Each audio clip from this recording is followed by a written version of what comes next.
about to get started.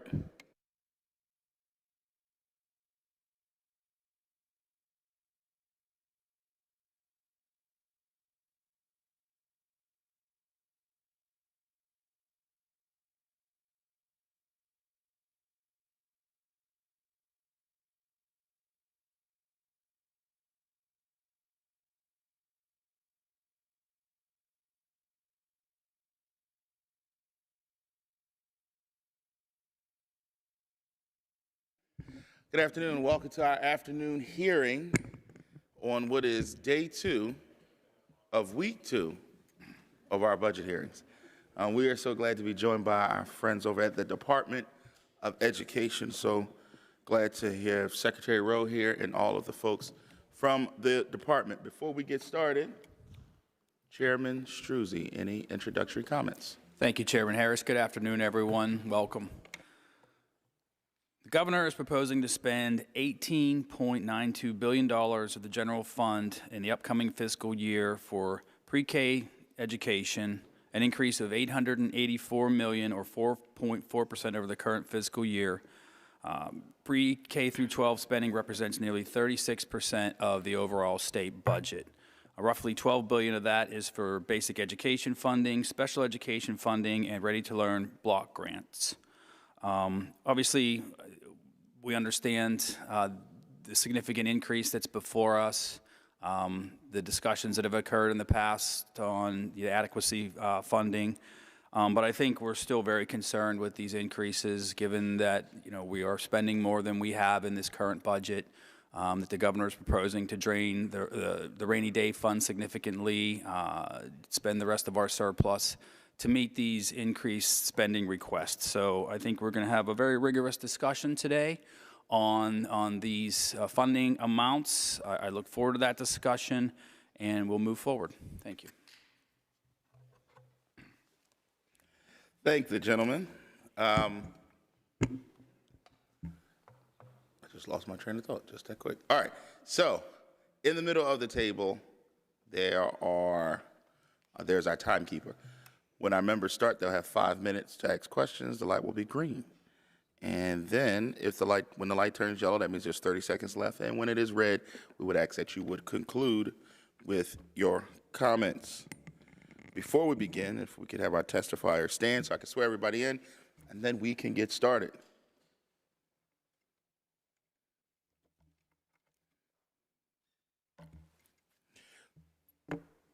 Do you solemnly swear that the testimony you're about to give is the truth, the whole truth, so help you God? Please be seated.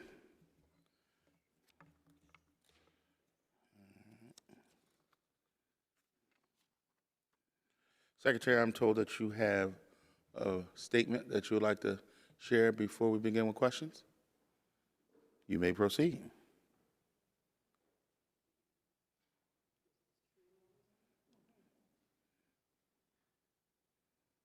That's a trick microphone. Is it not on?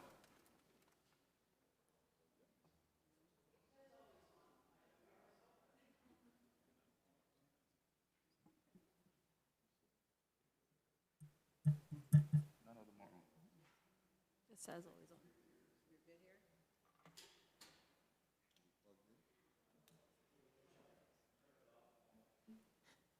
here? Pull out the cartridge and blow in it. Oh, That one's on. oh now that you're whatever you did, touching Bueller. I'm going to attribute it to makeup. I don't think it really was. whatever you did work. Touching the cord work. Yep, we're good.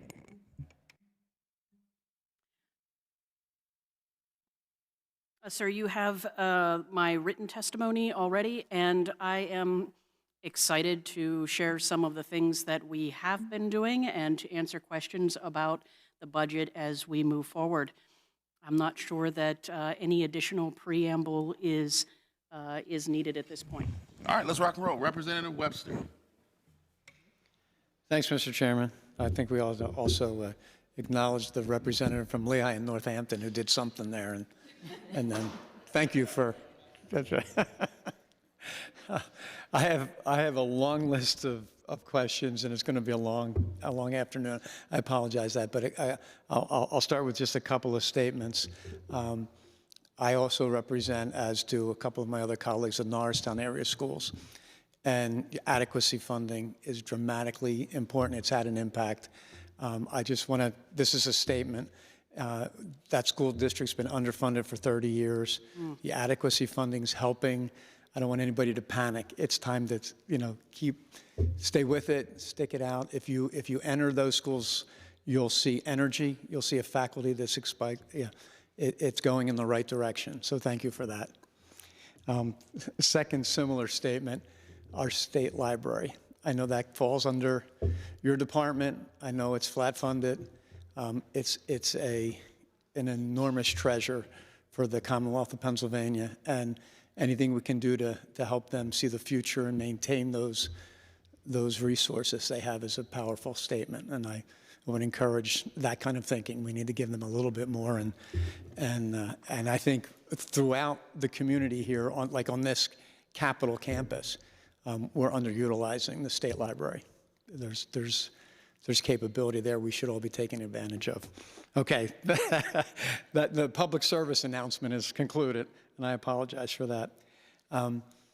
I do want to talk about public libraries, and libraries and librarians have been enormously influential in my lifetime. And our public libraries and that subsidy got a little bit of a bump last year. It was very supportive. I think an extra $5 million that kind of gets us almost to where we would have been 20 years ago in terms of supporting and subsidizing our public libraries. And from every stage of development, when we see children in the library, when we see seniors and adults in the library, I want to sort of ask that question, as how do we prioritize and support additional funding for our public libraries? Well, I think you hit on something that we all recognize, that libraries, like schools, are often the backbone of any community. They build skills for all Pennsylvanians. They provide equitable access to resources, including our government information. Yeah. Libraries also introduce literacy to new parents, infants and toddlers, through story times and activities and free books and enrichment programs. They provide access to computers and internet resources. They provide support for job seekers and all learners for skill building.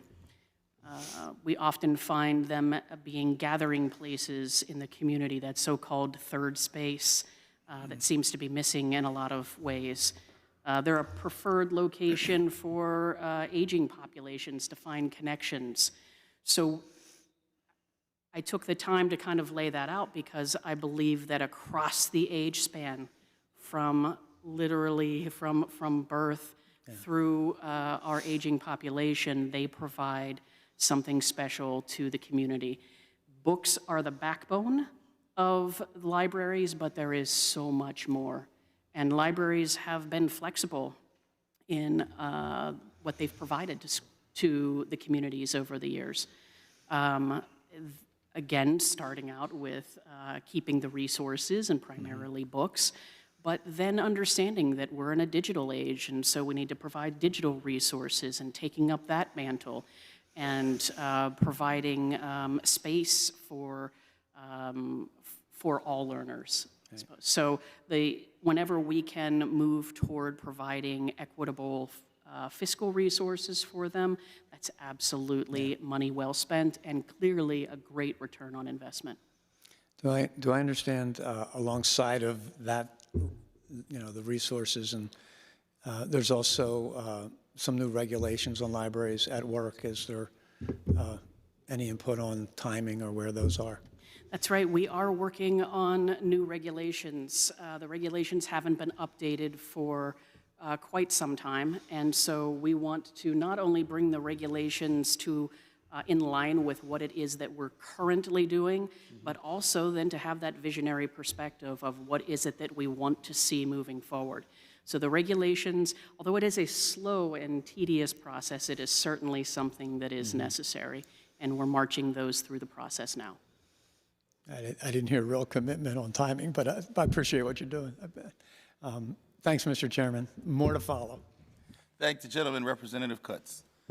Thank you, Chairman. Good afternoon, Secretary. Thank you so much for being here with your team. Let me first start out by saying I appreciate your efforts. Last year, as you know, I represent Cumberland Perry Area Career and Tech Center, Cumberland Valley School District, Mechanicsburg School District. You've been out to a number of our facilities. I appreciate your willingness to engage, particularly representing a growing district like Cumberland Valley, where we keep running out of space for all the kids that are moving in. And let me start by saying, I know everyone in this room and in this chamber and General Assembly represents a different corner of the Commonwealth. Right. Every child's need and every community's needs will be different. So there are schools that have stagnant and declining populations whose needs are going to be different than those in suburban Cumberland County, in the 87th district I'm privileged to represent. And I think the bottom line is not enough kids read at grade level. And if we can get kids to read at grade level by third grade, then the stats are astounding at the improvements we can make. So everything we should be doing as a General Assembly should be to make sure that our education system is a shining beacon that is successful for every student in every corner of the Commonwealth. So with that being said, I want to focus in on the district that I represent, the 87th Cumberland County, because I know our needs are going to be different. That being said, I want to ask about school facilities because as we continue to grow, I have three different districts, all of which are at different stages of growth. We're floating 9-figure bonds. So it is great if they're able to continue to get basic ed and ready to learn block grants. But when we're floating 9-figure bonds to build schools that they can't build fast enough, they're opening at full capacity. I just toured construction last week at Eagle View and Green Ridge, and there is a plan 10 years down the road to keep renovating buildings because they cannot build seats fast enough. Kids have been learning in modular learning for decades. So my question is, how can we, number one, how can we assess the infrastructure needs of schools, understanding that there are other issues that other older schools have that are aging, but for those in growing school districts only, help me understand how can we as a state prioritize those buildings and those districts to ensure that growing districts continue to have enough seats for students, because as we keep running out of seats as buildings are opening and they're opening at full capacity, that's not sustainable long term when we have to keep floating 9-figure bonds to get there. So can we just have a discussion about what the long-term infrastructure funding could look like and where you see that fitting into education funding as a whole? Well, I agree with the entire preamble. As you were kind of reeling me into your question, each type of school has its own particular need, and all of them need assistance related to facilities. We know that in 2004, let me try that again, 2024, the department put out about $75 million in funding related to infrastructure. It was everything from catastrophic needs, like a school district that had a flood, to HVAC issues. If you ever go into a school and talk to a business or facilities manager and you say the word roof, look out, because that is such a costly thing that everyone would understand the need there. There's so many needs in schools. Your question relates to how do we know what's actually needed in the schools? Currently, we don't have a facilities survey that would allow us to know what all those needs are. I might suggest that that would be something to do moving forward. And there is a federal grant that the department has been working on. It's called the SASE grant. And it allows us to look at 37 school districts that meet specific criteria and to actually walk through the process with them for determining what their facilities needs are as it pertains to high-quality outcomes for students. So we might be able to extrapolate from that SASE grant what we could do to figure that out for the remaining 500 and certainly benefit those who are growing as well. Thank you. I see I'm short on time, so I will just ask if we could have a follow-up conversation about kind of figuring out, I think a facility survey sounds great. I think it's probably something that's needed so that we can tell when these areas are growing, that they have the funding they need, both on the basic ed, special ed, adequacy side, as well as we continue to shrink that gap, and on the facility side. But I appreciate the conversation and your commitment to that. Chairman, thank you for the time. Thank the gentleman. Representative Salisbury. Thank you, Chairman. I would like to talk today a little bit about financial accountability for state dollars that go into public school districts.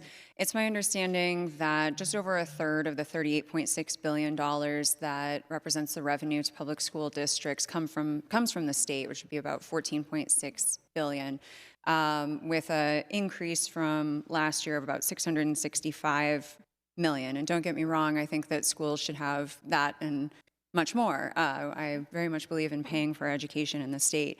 But I am concerned about what I've learned this year about the fact that the Bureau of School Audits was done away with under the Office of the Auditor General in 2022 in order to save $5 million, is my understanding, for budgetary costs. They got rid of the 46 auditors who worked in that department. My understanding is it was originally intended that the Department of Education would pick up the responsibility for the Bureau of School Audits. I wonder if you could speak a little bit about what the current state of how that's handled in Pennsylvania. So it may have been their plan for the Department of Education to take on that role. It's not my understanding that the department ever received either the complement positions or the funding to effectuate something like that. I will tell you that we work with school districts routinely to look at the problems that they might be experiencing, or if a community member indicates that that there are problems. Sometimes we hear from community members or school board members and they're indicating potential issues. We're willing to work with them to determine what technical assistance and support they might need. Where we find that there are additional concerns beyond the scope of our current authority to act, we do have some additional avenues to redirect their inquiries and provide support. Does that answer your question, or would you like a little more depth? I guess what I'm wondering is two things. One is what happens if a fraud, waste, and abuse report is submitted? What's that workflow look like? And also, second, if we went from 46 full-time auditors in the Bureau of School Audits to not having a Bureau of School Audits at all, how many people have full-time eyes on this task? Yeah, full-time eyes on the task would be very few. That part of your question is easy enough for me to answer. I think our director for budget would be able to shed a little bit of light on this specific process, and I'll turn it to Jess Seitz. Sure. About a year ago, we created a fraud, waste, and abuse system. It's accessible through our public website. There is also there's also always the avenue of Office of Inspector General and the Attorney General's office. But PDE did create its own fraud, waste, and abuse because of some internal control assessments that we had done. And so that's a ticketing system. If a constituent or a school district or anyone has a fraud, waste, and abuse complaint, they can put that into our system, and then that system is flagged by real people sitting in our compliance office at PDE, and then it goes to my bureau or it goes to Office of Elementary and Secondary Education to investigate. A lot of times it is the ones that come to my bureau anyway are financial procurement bidding requirements, procurement requirements. And so when we get things like that, we do put them into a risk assessment that flags other potential issues, either federal monitoring, findings in federal monitorings, or lateness of annual financial reports or single audits. And so we put that into a risk assessment, and we do have a partnership with Bureau of Audits. Now, the Secretary is absolutely right. We do not have the resources that the Auditor General had when they shut down the Bureau of School Audits. They had over 40, like you said, they had over 40 people. The Bureau of Audits, I think, currently has around 10 to build that staff. In 24-25, they started doing audits for the department, and we do have a referral system.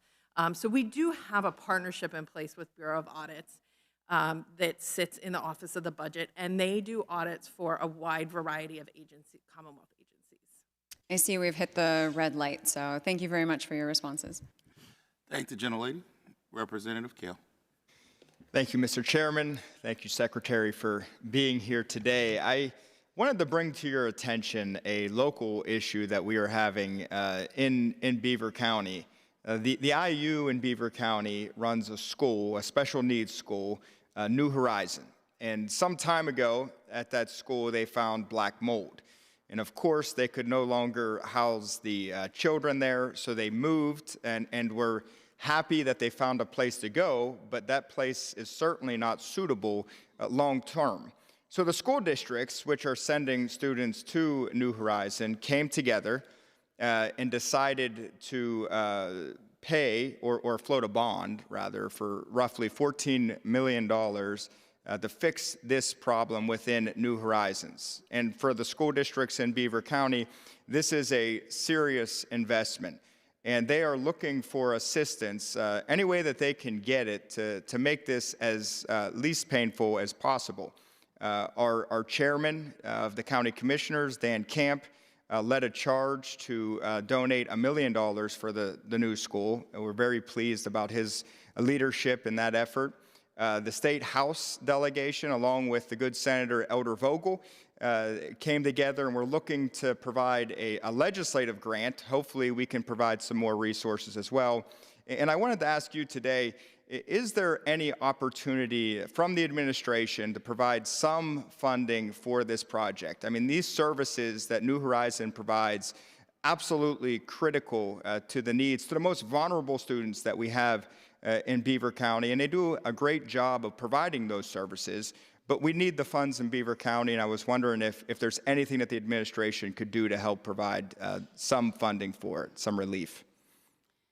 So I am aware of New Horizons School and the great services that they provide in not just Beaver County, but in the surrounding counties as well.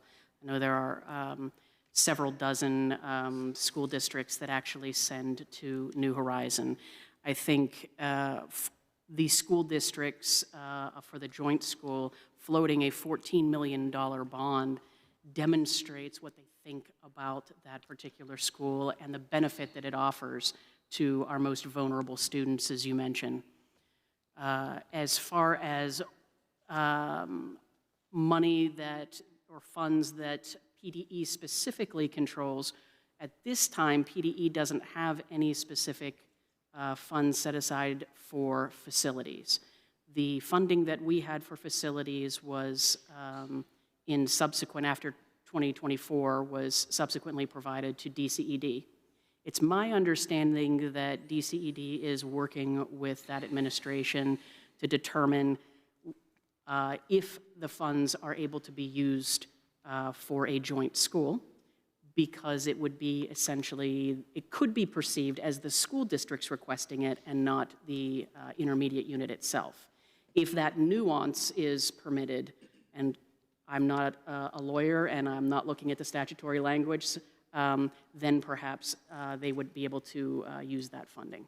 But I think it goes back to a gentleman's earlier question about the need for funding for facilities. This is something that is of utmost importance to this community, to vulnerable populations, to multiple school districts in that area, and we want to be able to provide facilities funding where it's needed. And Dr. Rowe, being an educator and being somebody that is very familiar with it, I would just appreciate, and I'm sure you have, that you would advocate to the administration the importance of this project. I do have a follow-up question, because we did learn something that was interesting, and I think it's just basically a nuance within the law that I think we ought to address. And that nuance is that IUs are not eligible for facility grants. And the reason why, I'm not completely sure, but it requires an act of the House and the Senate and a new law to be passed in order for that to be the case, that IUs, not just in Beaver County, but around the entire Commonwealth, are eligible for these types of grants for new facilities or remediation. Would the administration be opposed to changing the law, just tweaking it, so that IUs and schools like New Horizon would be eligible for facility grants? So I think the administration absolutely has a desire to ensure that schools are safe learning environments for all students. And so to that end, I think it is reasonable for us to roll your question into the greater facilities question and make it part of some type of comprehensive package that says, here's the funding and here's the individuals that can receive it. Thank you, Secretary. I appreciate your efforts. Thank you, gentlemen. Representative Abney. Thank you, Mr. Chairman. Thank you, Madam Secretary and your team, for being here. Appreciate it. I want to talk a little bit about pupil transportation and what the state can do to encourage school districts to provide yellow bus services for all of their students. One of the challenges that we're seeing out in the Pittsburgh region is our school district is over time reducing the amount of contracts that they have with yellow bus services, in part due to the shortage of drivers. But they are then replacing that with giving public transportation bus passes. I have the fortune of sitting on the Pittsburgh Regional Transit Board. And one of the challenges that we are seeing is certainly when there's a yellow bus service, the school district is responsible for the students' safety and protection the moment they get on that school bus to when they get to the school. But now that responsibility is being pushed onto the public transit system to now be responsible for their safety, which is fine. I think the challenge becomes when you think about, well, at least when I think about myself at 14, 15, 16, 17 years old in a group of other kids standing at a bus stop, we didn't necessarily make the greatest decisions. And one of the things that the Port Authority bus drivers are taught is if you are pulling up to a stop and there's a rowdy crowd, whether it is school students or it's employees at Target standing outside of Target, close the doors, keep driving. Which means that school students some of them are missing the bus to get to school on time. And on top of that, regular patrons who are trying to go to work in the morning, now they're waiting there in the bus stop with a bunch of school students. The bus driver pulls up and keeps going. Now they're late to work as well. So there is just a major issue around transportation of students to and from school. Is there anything that we can do to try to address that? I think this issue, you start at a place in your comments with Pittsburgh Public in particular, in your example, scaling back the yellow bus service. And we have to ask ourselves what would cause them to do that. And the simple answer is the astronomical and rising capital costs that it takes to operate transportation services. And when school districts are constantly looking to be more effective and efficient, I should have said, efficient with the money that they have, what they're doing is looking to those other contracts and saying, is there a, quote, better way I can do that, or in this case, a more efficient way to do that. And so it may be more efficient from a monetary standpoint for them to move towards this type of transportation, but it doesn't mitigate the issues that we would have with just kids being kids. You bring up the issue of 17-year-olds, I would think about 6-year-olds or 8-year-olds. I'm not sure how low the age goes in Pittsburgh Public, so I'm not opining on that. Just in general, having very young kids be on public transportation would be concerning in my mind. That said, it's something that we could remedy, perhaps, at least in part, by ensuring that we're increasing the transportation subsidy. That might be a conversation for us to have related to transportation knowing that the pupil transportation subsidy that we provide currently is only about 40% of the total costs that they have. Gotcha. Okay. Want to switch gears a little bit, talk broadly about workforce development.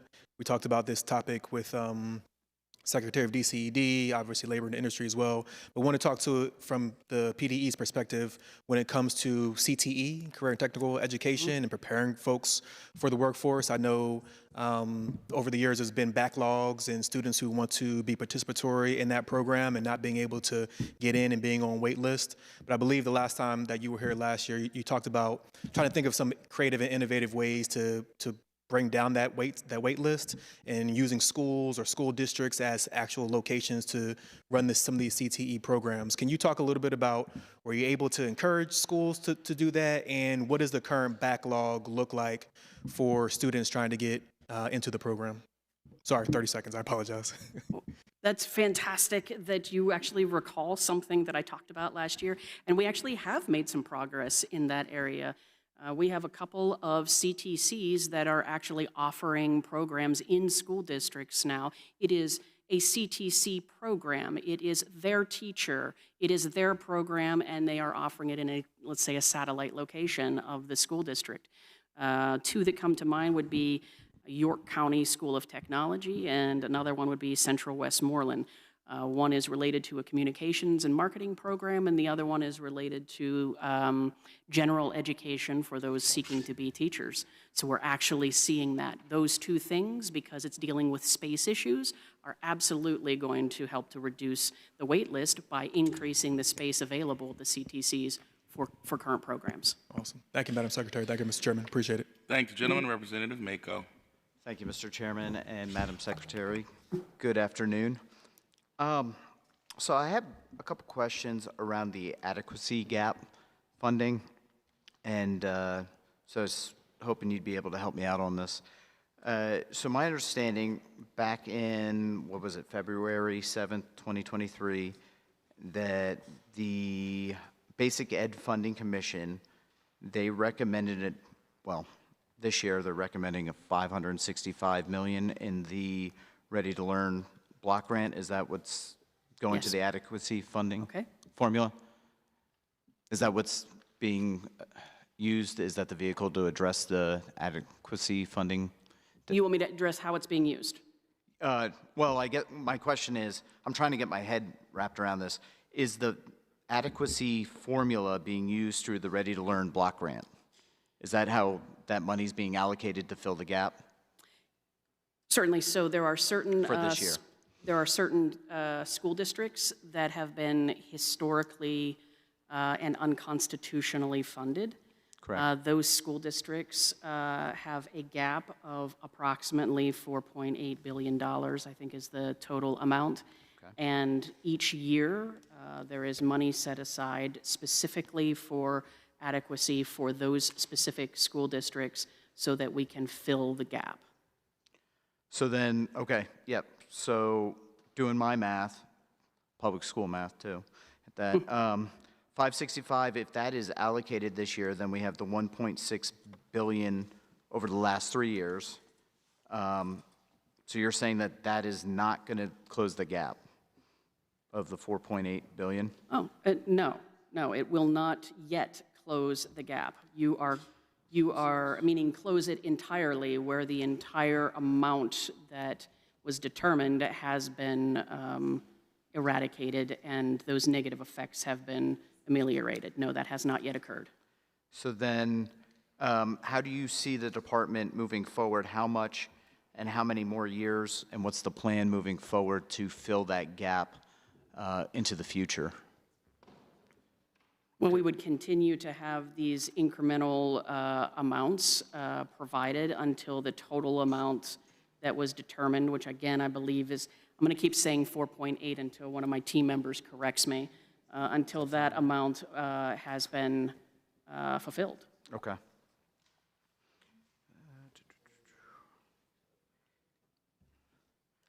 So then, yeah, we're going to need to keep continually funding this to close that gap. It's not closing the gap yet, but we got a couple more years that we need to build this out.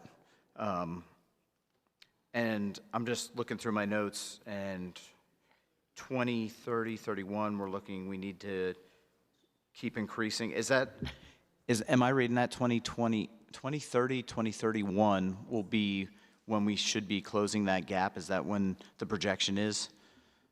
I'm not sure what the projection is. I think initially it was conceived to be something like 9 or 10 years from the start. I don't know that it needs to necessarily be that long. I'm looking at it as a total sum of money that is owed to these schools. I think it's also, we need to think about what we've taken away from these generations of students by not funding their schools appropriately. They haven't been able to have the right amount of teachers. Perhaps their transportation hasn't been what it needed to be. Perhaps they haven't been able to send as many students to CTCs as they would like. So they haven't had the opportunity to get the industry credentials. I mean, this is a multifaceted issue. So I hesitate to even put an end date on it. But from just a pure gap-filling perspective, I think... Yeah, I'm not trying to get you on a gotcha. I'm just, from the monetary side, I'm trying to figure out how to bridge this gap, especially with limited funds. We all know money doesn't grow on trees, and we're looking at depleting some of the rainy day fund this year and into next year as well. So we're going to have a real conversation as to how do we continually support this funding in the future. And then I see my time is short, and I just had one last plug for dual enrollment. I saw it was level funded. As the chairman of the Community College Caucus, huge fan of dual enrollment. As His Excellence always says, hear me on this, we're moving at the speed of business. We need the community colleges to fill that workforce development, and I think we need to bump that up, or at least advocate for more. Thank you, Mr. Chairman. Thank the gentleman, Representative Kincaid. Thank you, Mr. Chairman. Not to retread what Representative Webster talked about with libraries, but I just wanted to highlight that if we had kept pace with funding our libraries, that line item should be $132.6 million. And especially as people are more reliant on public libraries now than ever, I think that we should reconsider flat funding them for this year. But I want to talk about cyber charters. So last year, the Auditor General released a performance audit of 5 cyber charter schools, which found that the cyber charter school tuition rate formula was not aligned with the actual cost of providing an online education. And the overpayment of tuition paid to cyber schools versus their actual cost allowed the cyber charter schools to increase their fund balance reserves by 144% over 3 years, according to that report. The Auditor General also highlighted that Commonwealth Charter Academy's spending of $196 million to purchase or renovate 21 buildings during the audit period for purposes unknown. So I think it's clear that cyber charter school funding reforms were needed to protect taxpayers. And I understand that the governor is proposing additional reforms that build on those changes. So I'm wondering if you could provide an overview of the changes that we enacted in November and discuss the additional changes the governor is proposing with this budget. Yeah, I think I can do that. The changes that just occurred with the passing of the last budget in November change some of the deductions that school districts are allowed to make when they're considering what the tuition rate is. Those areas are facilities and student activities and also tax collection. So for the current year, they're allowed to take 60% of those areas and then recalculate their tuition rate. There's also a change related to special education tuition. In the proposed budget, that 60% deduction is going to 80%, as well as adding a multiplier that was previously only for second-class schools of the second class in particular counties, and it's looking to extrapolate that across the Commonwealth. So between all of the changes to the proposed changes and for the past 2 years that have been implemented, we're hoping to see about $250 million worth of savings go from things that would have gone to cyber schools and will instead remain with school districts. Thank you. From your perspective, are there other cyber charter reforms that we should be looking at, like fund balance limits or capital spending guardrails? I think we have taken a great step forward in leveling the proverbial playing field between two types of public school entities over the past several years, and certainly these savings would be helpful. I think it would be beneficial for us to actually have some listening sessions with school districts and find out specifically from them what types of issues they're still having. I think that's how the truancy issue came into play, which helps both school districts and cyber schools.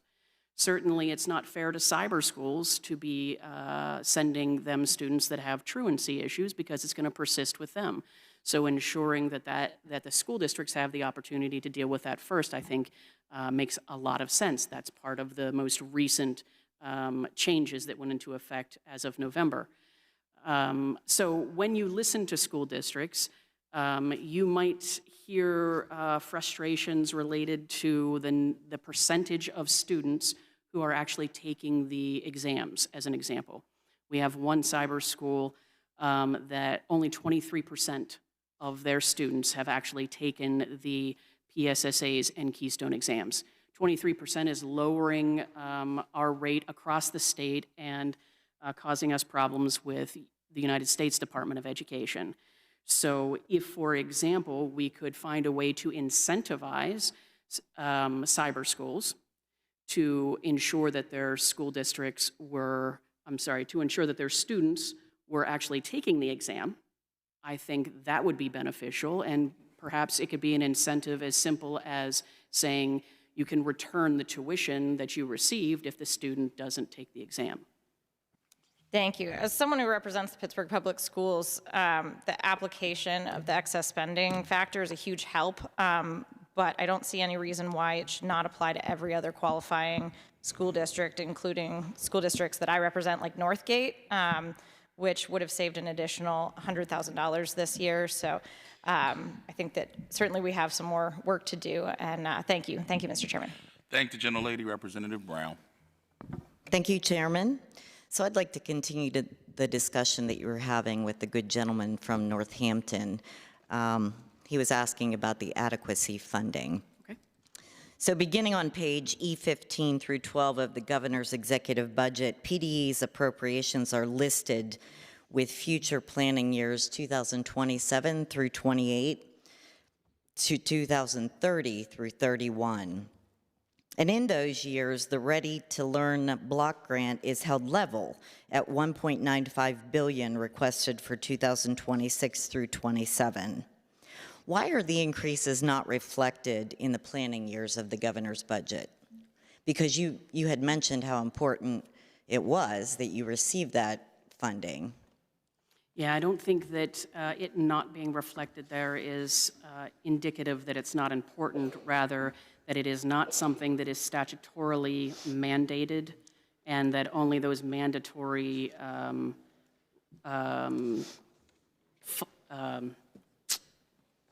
mandatory dollars are carried forward in out years. I think that's what you would find if you looked at which ones have funding associated with them and which ones don't. That would be the difference between them. It's a negotiation between the administration and the General Assembly. Yeah, I understand that, but we're specifically referring to the governor's budget. So the numbers should be planned, you would think. Well, if I understood you correctly, you're talking about not the current year, but out years. Correct. So not the one that we're currently negotiating, but future ones. I think it's a challenge to, or perhaps I should say it would be presumptuous to put the numbers out when it isn't something that is that is mandatory. Each year, it is something that is negotiated between the General Assembly and the administration. Okay, let's talk then about, at last year's hearing, we discussed school district expenditures as they relate to performance. And you had said in your remarks that you didn't really think that funding necessarily equated to performance, one-on-one. But you did say that you thought underfunding a school district equated to underperformance.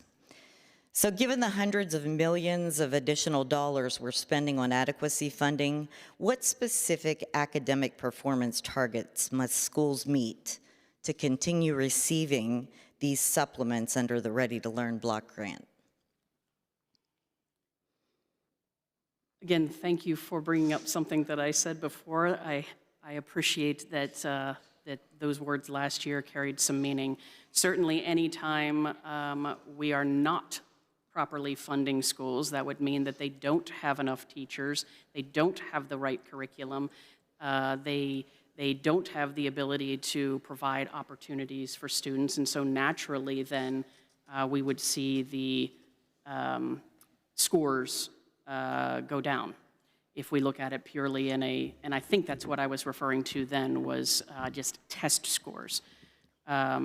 So are we using those test scores then, expecting an improvement, expecting additional graduation rates, expecting PSSA scores to go up?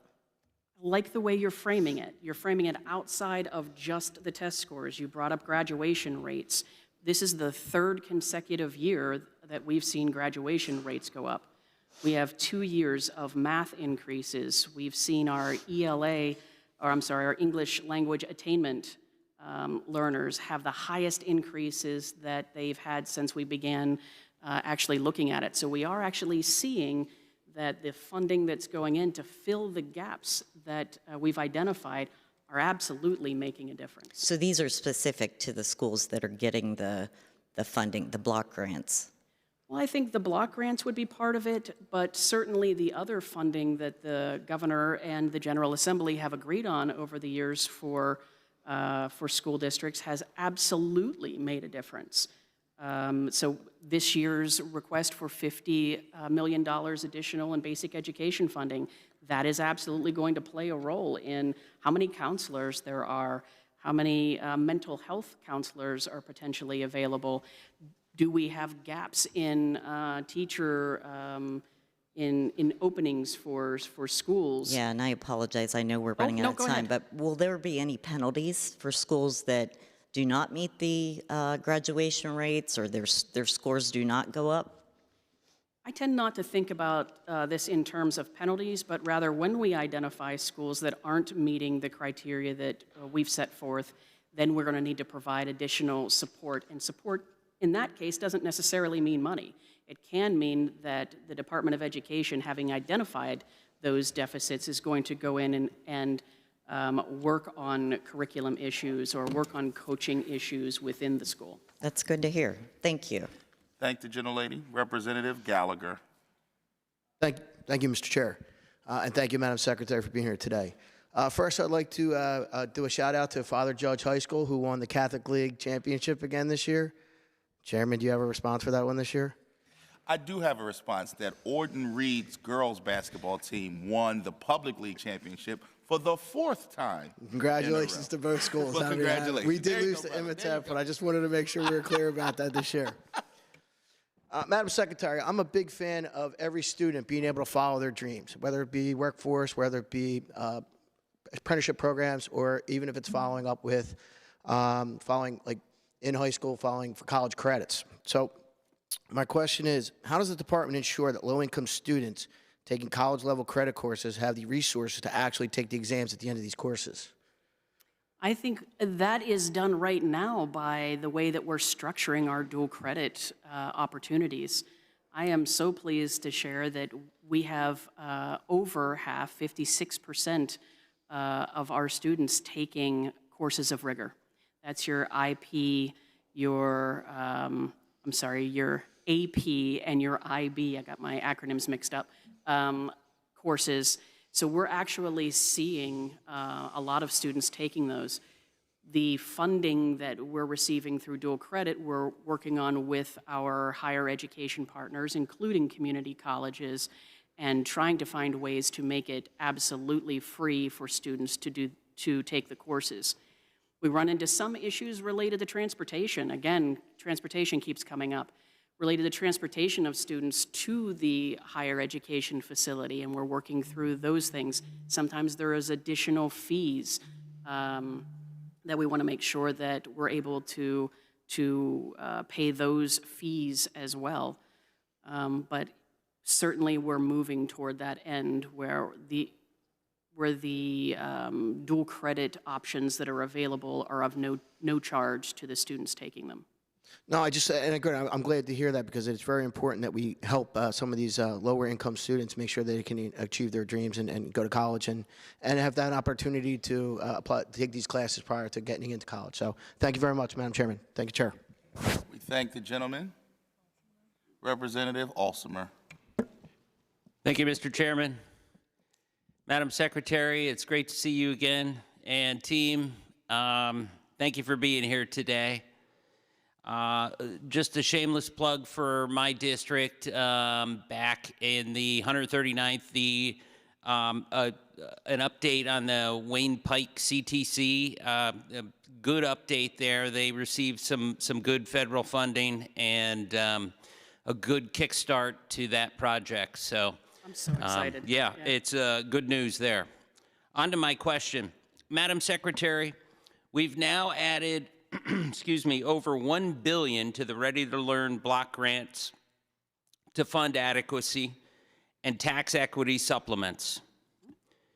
Each has its own list of acceptable uses, with adequacy supplement focused on quality academic support and programs to help students, and the tax equity supplement focused on reducing the burden on district taxpayers.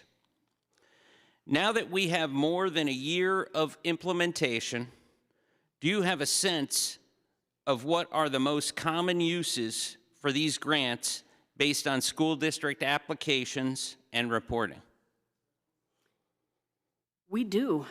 We find that these adequacy dollars are being used for academic performance, for full-day kindergarten, as an example.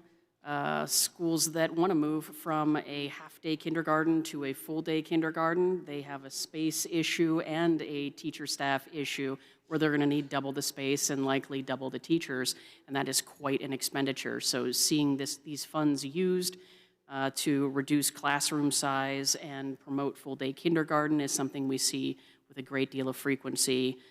Math and literacy programs, both during school as well as before and after school programs. We see schools are using these funds for their career and tech ed programs, whether they're offering the programs in the schools themselves or whether they're paying to send a student to a CTC, and hopefully there's one soon in your area. Classroom size reduction, and I think also career readiness is another area where our schools are using the funding. How does the Ready to Learn block grant formula ensure fairness when looking at density in the rural districts that face higher per pupil operating costs, but receive smaller proportional Ready to Learn increases? I can appreciate the concern that rural schools may be receiving less.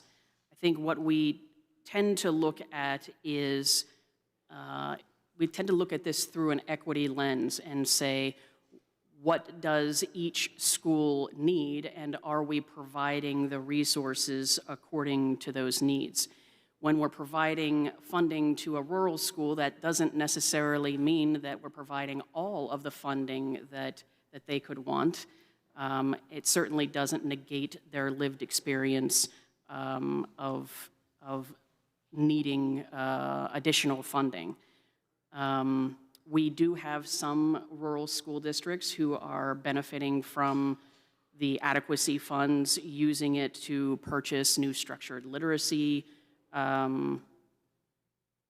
curriculum, math resources, promoting going to CTCs. Right now I'm thinking about a school district in Clearfield County that is particularly rural, and they are sending over 50% of their 11th and 12th graders to a CTC, using the adequacy funds to help those students realize their dreams, and to earn industry credentials is certainly a reasonable use of the funds.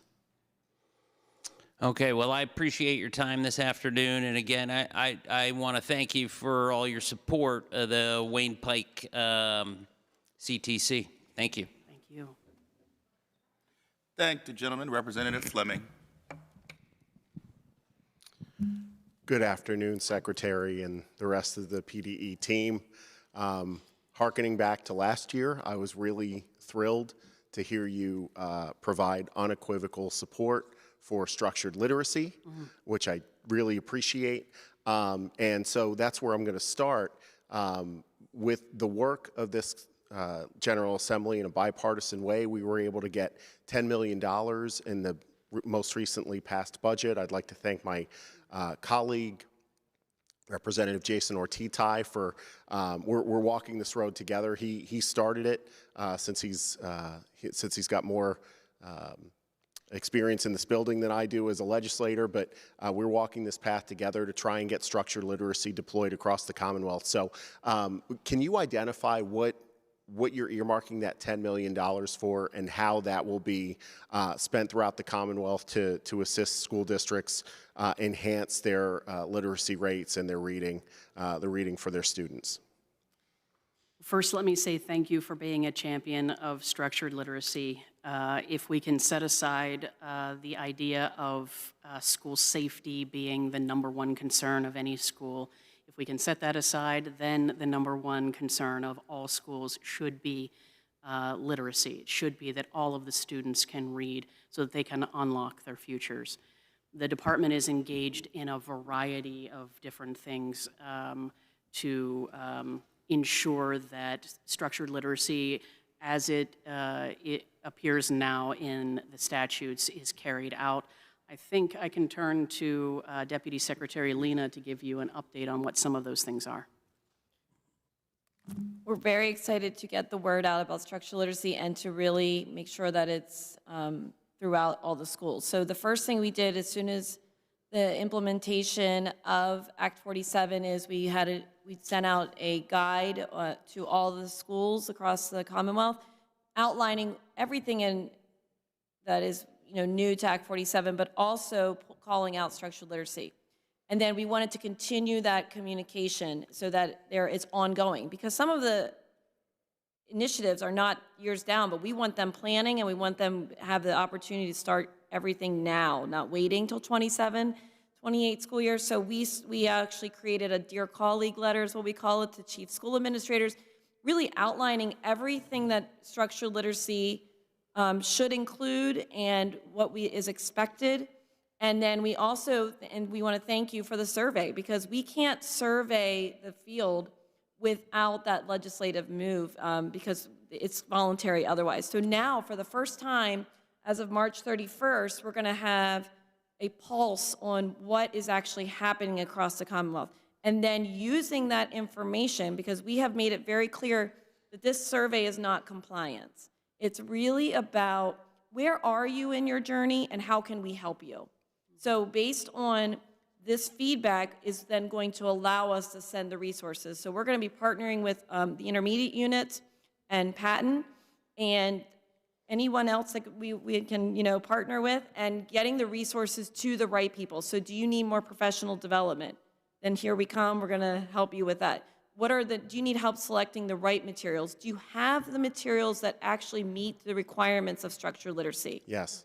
And that's what we're going to be doing. Yeah, so this survey is key. Sorry, go ahead. Yeah, sorry, Deputy Secretary, but that's critically important to marry, proper curriculum, proper training. I mean, I think one of the issues we ran into for such a long time was not training teachers adequately in how to teach structured literacy. So thank you so much. I also want to elevate something that a colleague put on my radar, and it's happening in one of the school districts. It's not in mine, fortunately, and I can't imagine the disruption it would cause if it were happening. I just wanted to make you aware, or see if you are aware of the potential of district-wide messaging systems through telephonic communication.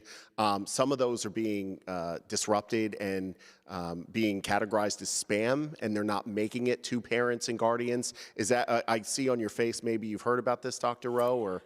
I actually hadn't heard about it, but Yeah, it I hadn't either. makes sense. You know, we're used to things bouncing in our email. It would make sense that sooner or later it would happen on our cell phones as well. Yeah, I mean, it's something, I just wanted to elevate it for the department, and if there's anything you can do, because I mean, I know for my home district, that communication is critical, whether it's, you know, announcing a weather delay or in-service days or any other, you know, emergency messages that need to go out to students and their families. I just wanted to make sure you're aware of that. So thank you so much for your work. I really appreciate it. Thank you, Mr. Chairman. Thank you, gentlemen. Representative Flood. Thank you, Chairman. Thank you, Secretary and staff, for being here today. In recent months, there have been media reports about what appears to be fraud related to child care and early childhood education funding in other states, the most recent in Minnesota, and these are egregious allegations. I know the Office of Child Development and Early Learning, or OCDEL, manages the state and federal funding in this area for the Commonwealth. What sort of oversight and safeguards are in place here in Pennsylvania to prevent this type of fraud? And also, how often do you do inspections?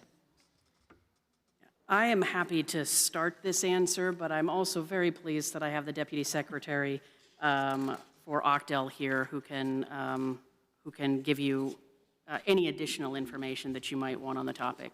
So first, when I think about, you brought up Minnesota, and in as much as we're talking about things that are within PDE's realm and not DHS, right? So we're talking about students that are at least 3 years old. In Minnesota, they had just started their equivalent of OCDEL. Their equivalent of OCDEL is only 3 years old, where here in Pennsylvania, OCDEL is about 18 years old. So we have robust processes in place to ensure that fraud, waste, and abuse are either non-existent or limited and identified early. We have the requirement that schools are coming from, let me rephrase that, say pre-K providers come from school districts, licensed nurseries, Head Start grantees, and DHS licensed 3- and 4-star facilities. So we already have a built-in quality mechanism. We also have an inventory that is done for these centers to ensure that they are meeting our particular standards. They have to receive at least 86%. And our pre-K specialists are the ones who are going in and making sure that things are monitored annually. So while those things are happening here, what you've found is that they weren't happening in Minnesota, and I think that's a product of their growing pains. It is a very new system there, and they're going through some of those issues. If you're interested in additional depth to that answer, I have the Deputy Secretary here. Good afternoon. I was going to say good morning, so my apologies. Good afternoon. It's important to note before I get started and answer your questions that the child care licensing actually falls under DHS. Be more than happy to talk more about that. I believe it's tomorrow with the Department of Human Services. However, we do yearly inspections. So the department or the Bureau of Certification Services or licensing with the Department of Human Services actually falls under the jurisdiction of OCDEL, and we do yearly inspections for all of our licensed child care facilities. Okay, thank you. I appreciate that. I just real quick want to switch over to early intervention. The governor's budget proposes over $504 million in early intervention, an increase of over $51 million or an 11% over this year. I know in recent years, early intervention programs, which are run by the intermediate units, have experienced growing numbers of children who are receiving multiple services, which I know has driven the increase in this line item. So do you think that is what this increase is? I mean, I'm saying I know, but I want to hear it from you. Is that what's driving this increase? And do you expect these pressures to continue in the future? I think there's a couple of things that are driving it. I think first is we're seeing year-over-year increases. Right now, there's 71,000 students that are receiving early intervention services, and we expect 2,000 to 2,500 students additional each year.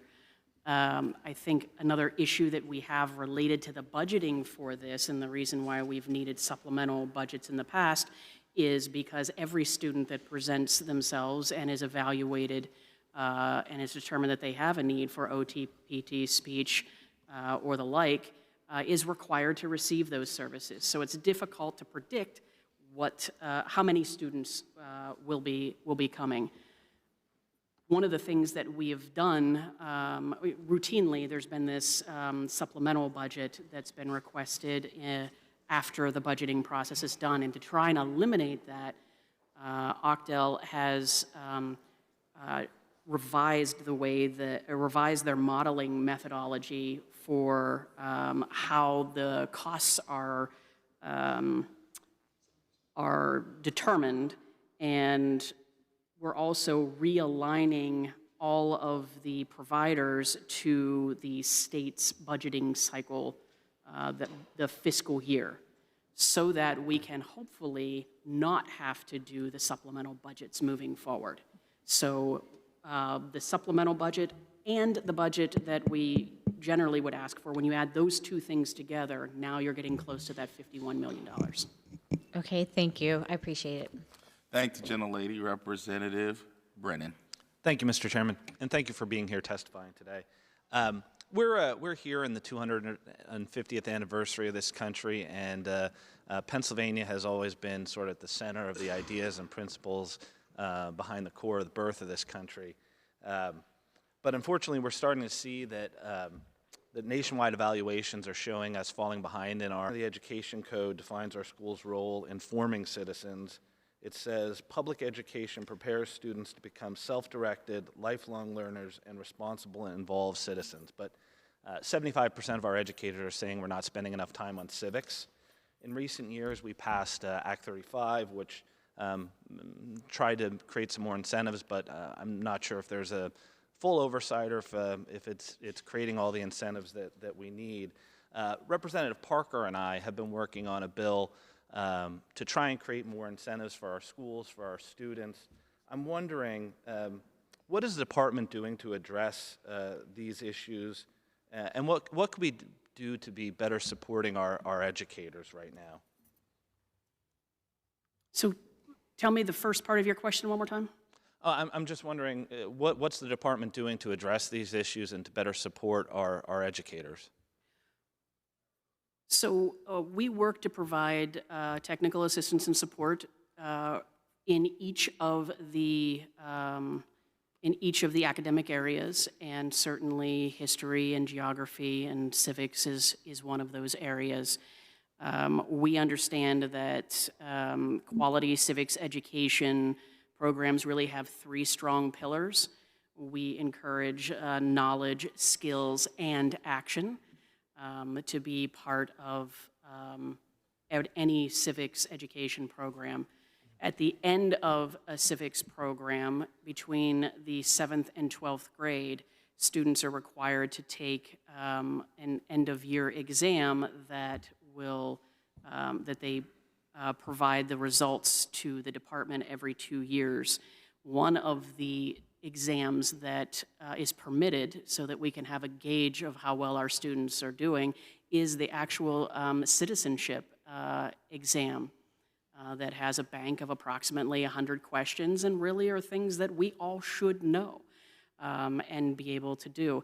We're also looking to have schools have students aware of what their responsibilities are as a citizen and as a voting member, and to really understand the meaning behind we the people. I mean, I feel like the civics engagement requirements, I feel like the citizenship test is kind of a low bar. I feel like the schools are only going to prioritize this if we're showing them that it's important. I'm wondering if you think there's more that we should be transmitting to our schools to tell them that this is an important priority. Is there more that we can be doing? Are we doing any programs for pathways to action for our kids? I'm just trying to get the department's thought on if we have more that we need to do, and any direction on that. Well, I think I might be able to give you some information about that related to our toolkit. Are you able to talk about the toolkit? Well, one of the resources that we like to provide is on our SAS site, our PD SAS site, and we have toolkits that really promote different areas. When we have a toolkit, it means it's really that we're pulling out this and saying, this is important, here's some technical assistance to really help this area. So we don't have a toolkit for everything, but we do have a toolkit specifically for civics, and we wanted to give the resources to the teachers so that they can, and definitely increase the civics knowledge of our students. Well, I would just encourage the department to look at this. If our national testing is saying we're failing, if our teachers are telling us we need to do more, I really do think we need to listen to those assessments and find a way to prioritize this. I mean, our schools are the number one groundwork for having a democratic culture, and if we're failing there, it has a lot of effects that go out in other directions. So I encourage us to look at that, and I do hope the department's aware of that. Thank you.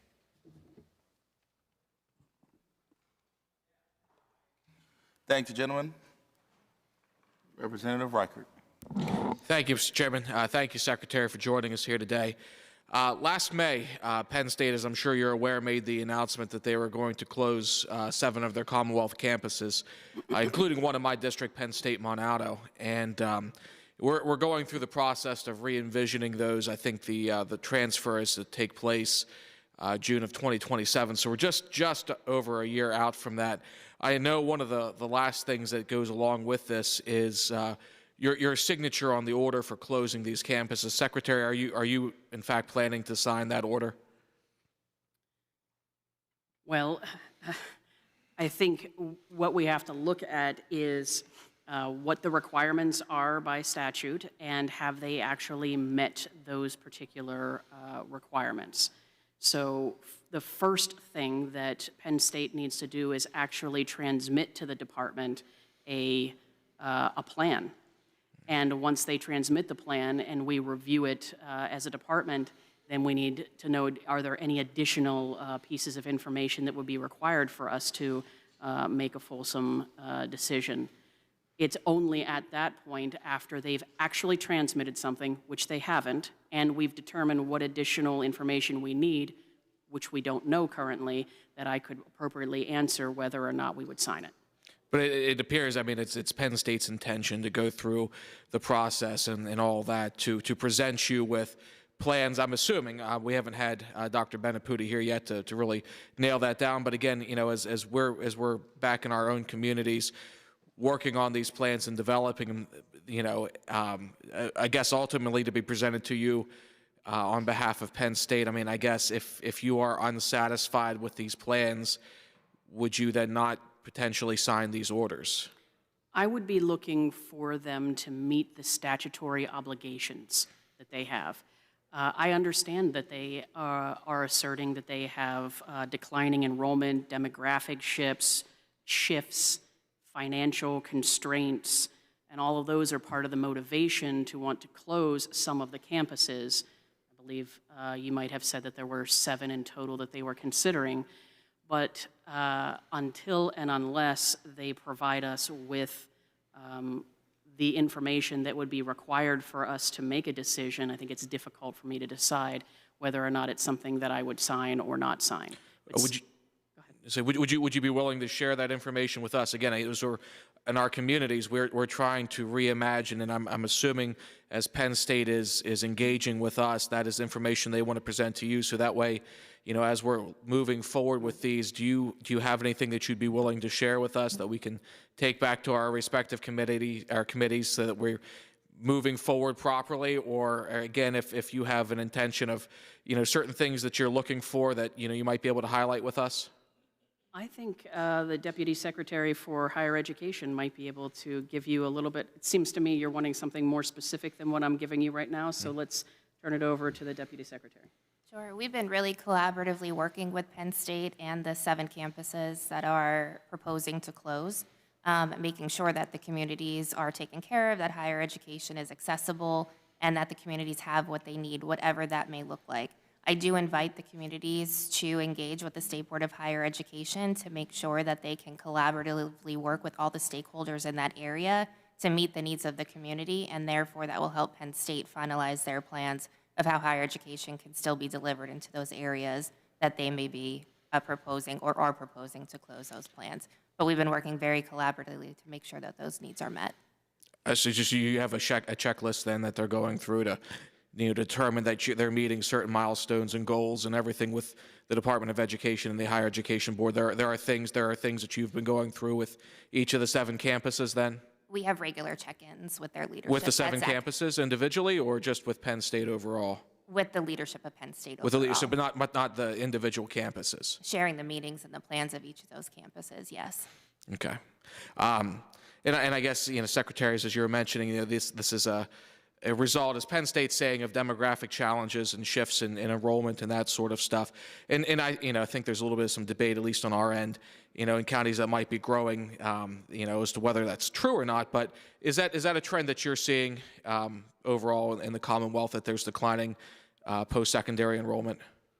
I think there is, and I think there's a lot of different reasons why that actually might be the case.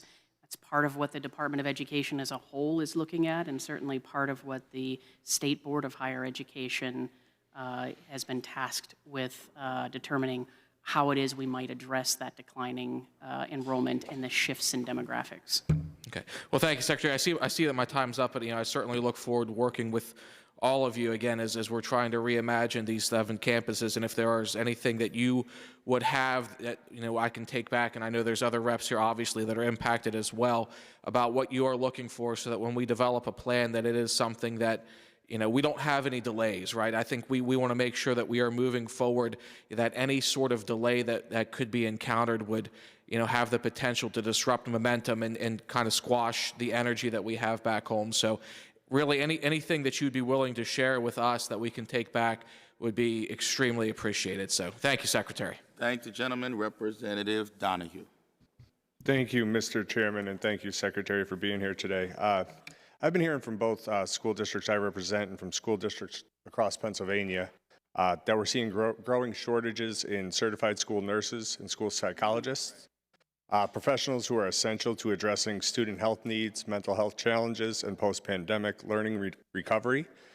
Could you explain what steps the department's taking to recruit and retain these critical staff, and outline whether you support additional state investments or pipeline programs to ensure every student has adequate access to nursing and psychological services in their school? Sure. Just taking a note there, so I didn't miss the question.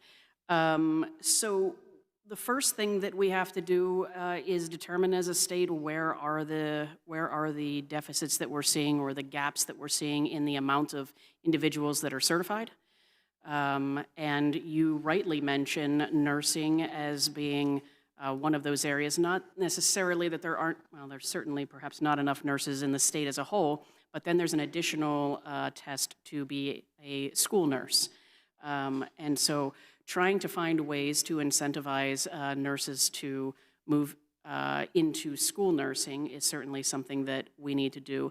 The same thing with school psychologists, and we have a couple of different mechanisms for doing that. One is working through the PA Helps program, which provides stipends, or grants rather, to school nurses and school psychologists, and another is through PDE's own efforts related to attracting people to the profession so that we can have more school psychologists in our schools. Thank you for that, and I look forward to working with you on that. Just one more quick question regarding mentorship. PDE's study of 900 plus educators found that surrounding young people with supportive relationships was at the top of the list for what is now needed to chart a path forward for learning post-pandemic. How is PED incorporating mentoring into their budget to help schools support their students? Schools are certainly able to use the funding that they receive in basic education funding or any number of the other avenues that funding avenues that they have for mentoring. Nothing would preclude them from doing that if that's something that they want to elevate. Thank you for that. Thank you, Mr. Chairman. Thank you, gentlemen. Representative Marcel. Thank you, Mr. Chairman. Thank you so much for being here today. I know there have been a lot of questions relating to career and technical education, but that is my passion area, so I'm going to bring you back to that particular topic. So in Bucks County, we have 3 CTCs. They all have wait lists, including the one that's in my district that I used to be on the executive council for, which is the Middle Bucks Institute of Technology. And they shared with me recently that they have nearly 700 applications for what will be about 340 spots. Wow. And so it's great news. They're doing a wonderful job. It's a wonderful school that I'm so proud of.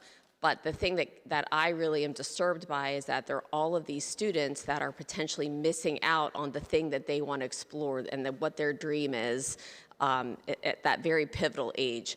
And so I would just share they have very strong interest in medical and health professional, dental technology, electrical, cosmetology, all of these areas. They just built a brand new welding lab, so they have a lot of welders that are coming out as well.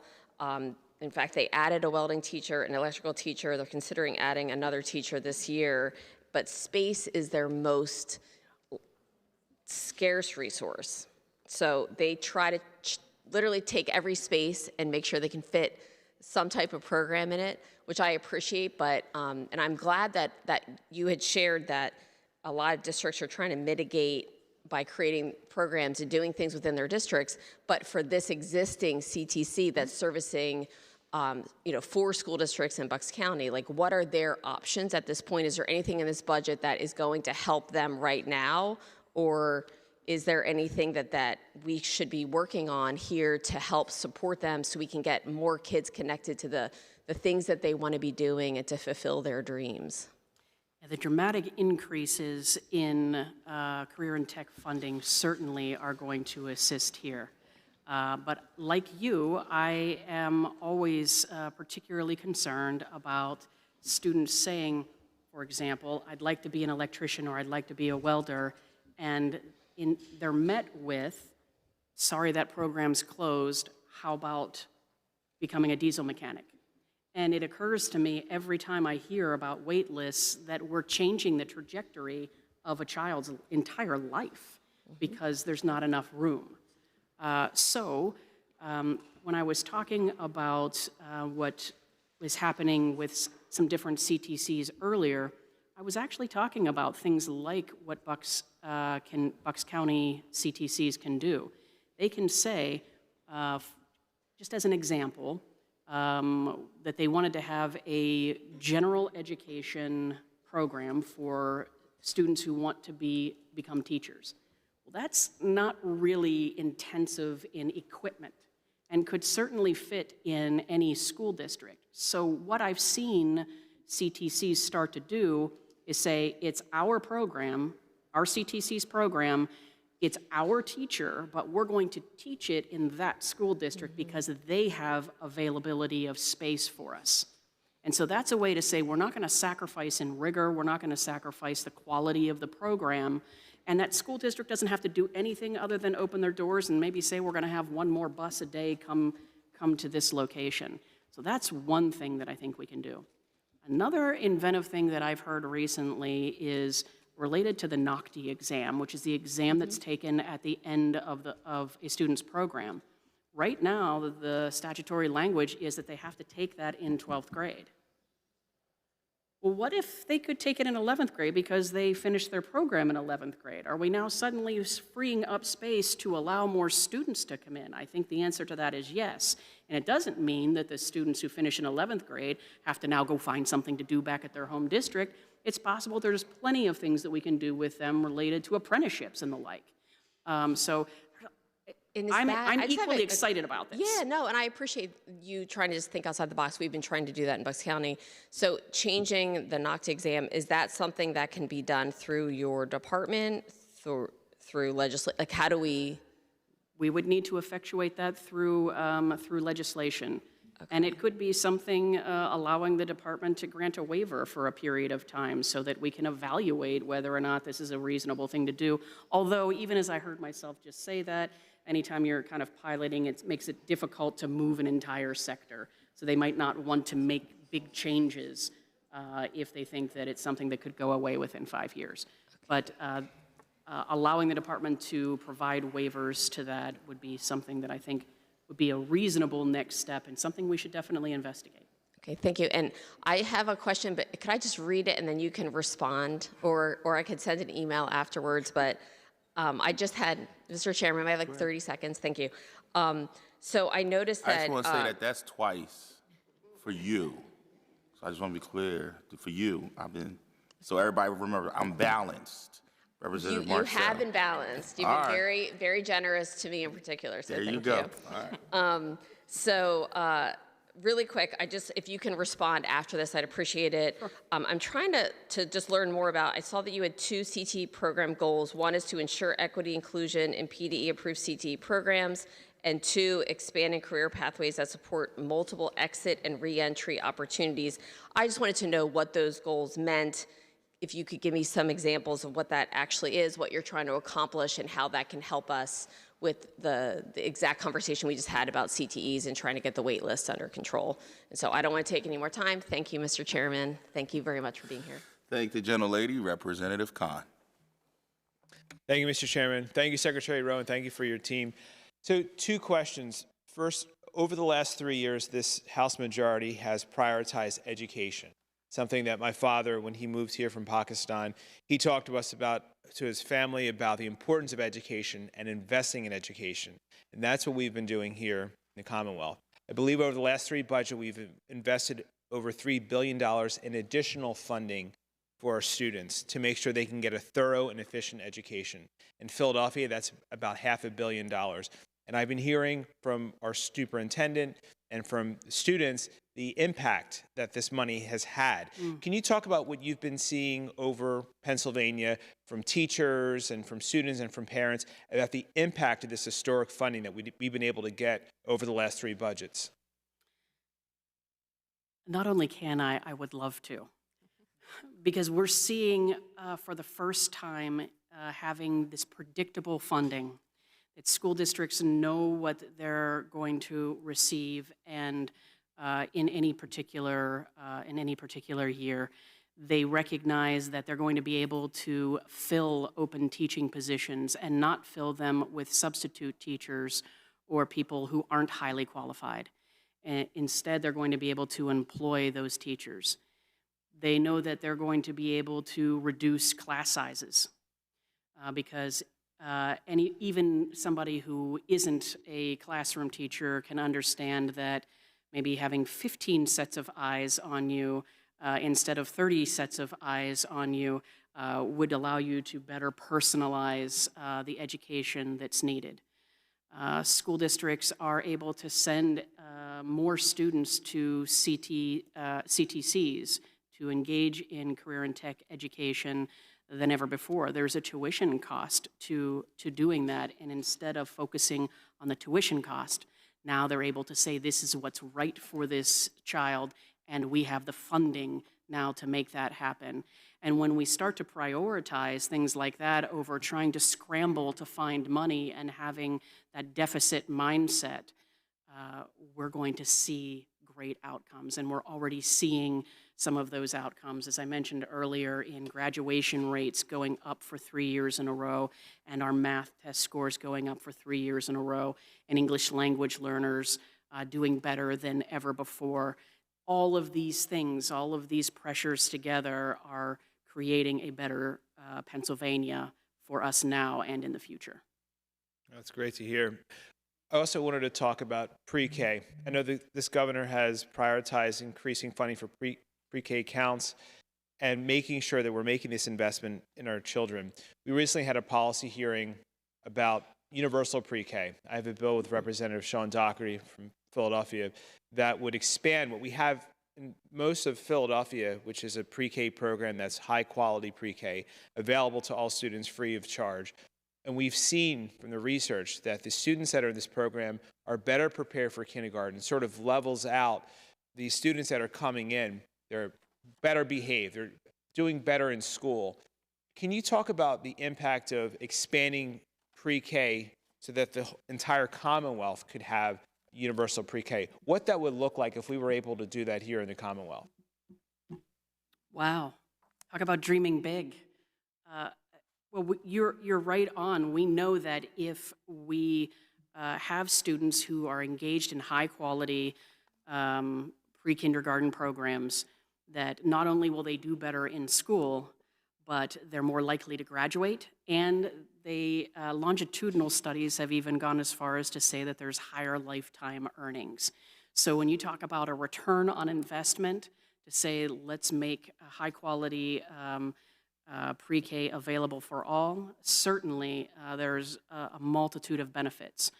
I wonder, though, my mind immediately goes to something that's practical, and I don't want to take away from the dream of it because I think it could absolutely be a direction that we move. My mind goes to we don't have full-day kindergarten for all students at this point that's mandatory. And so when we're talking about implementing something that into a system that already exists, I think it behooves us to take a look at what we have and say, how can we backwards map to get to that spot? And I think there's a couple of intermediate steps before we would get to universal pre-K, but it is certainly a goal worth considering and moving toward. Thank you. Thank you, Secretary. Thank you, Chairman. Thank the gentleman. Representative Nelson. Thank you, Mr. Chair, Madam Secretary. Good to see you here again. I have a couple of different questions in the area of professional development, specifically teacher professional development. In the governor's proposed budget, that line item is almost a 50% increase. It's an extra $2.5 million for professional development opportunities for educators and school leaders.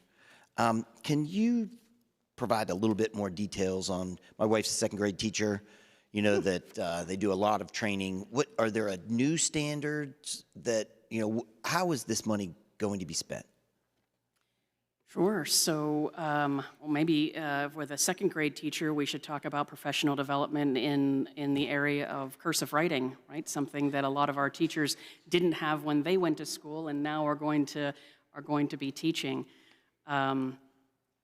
Anytime we are moving toward professional development, there's going to be associated costs with it. The department maintains a robust website, a standards-aligned website, the SAS website, where teachers can go and look at the different courses that are available and select those free of charge. So the $2.5 million, is that to develop more courses or new courses? I mean, No, that would stress management would be certainly a really help us to do helpful that. one. Yeah, it would certainly help us to develop new courses, to strengthen ones that are already there, to look at the priorities that the General Assembly has put forward and areas that we don't have. Anytime the department puts out a curriculum toolkit, and we have them for civics, we have them for 9/11 education and a new media literacy toolkit to help kids determine fact from fiction, which is something I think we all need in this day and age, particularly when AI and the like is creating some deep fakes that are out there. Well, that's a great example that you have on the cursive education. I think, just going door to door and talking to people, everyone's very excited. Adults are very excited that cursive is returning to the classroom. So I just want to shift gears a little bit in that the teacher professional development, more along the lines of Act 48 and that continuing education credits for teachers. My office was recently made aware of some concerns for an online provider, Albion Center, through Idaho State University. And the concern is, I guess Albion has been advertising to Pennsylvania teachers, and there's a growing trend of popularity on social media. I'm not on Instagram, but I just wanted to read some Jessica saying, finished my class in a day. Kara, you can bust out 2 to 3 courses a day. I did 60 credits last year. Shred, whoever Shred is. Georgia doesn't take these anymore. Eric says, my district caught on and doesn't allow them anymore. So I guess they are offering credits, but maybe the rigor isn't there, a teacher isn't there. Are you familiar with Albion and what's happening in this Act 48 space? I am 1 day's worth of familiar with this, in that the department, it came to our awareness just a day ago. We certainly have some strict criteria that all providers would need to abide by. And I think one of your examples was 60 credits in a I don't know, what was it, a couple of days or something? Yeah, she said in a year. That would seem to be excessive and be cause for something for us to take a look at. Actually, more than that would be a credit in an hour or something to that effect.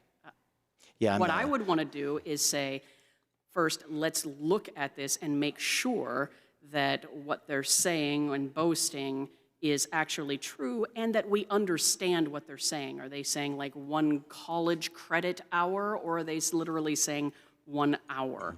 So I think kind of parsing those things out is something we're going to have to It'd be great to work with your department, moving forward on it. We did a right to know request, and it had in the last 3 years about 2,500 Pennsylvania teachers have gone through Albion, taking over 10,000 classes. So the financial concern is those teachers are getting raises in districts. They're making more money. It's hitting pensions, and they may be somewhat not meeting that professional development standard that everybody really wants. So it'd be great to work with you guys on that moving forward. Count on it. Thank you. Thank you, Madam Chair.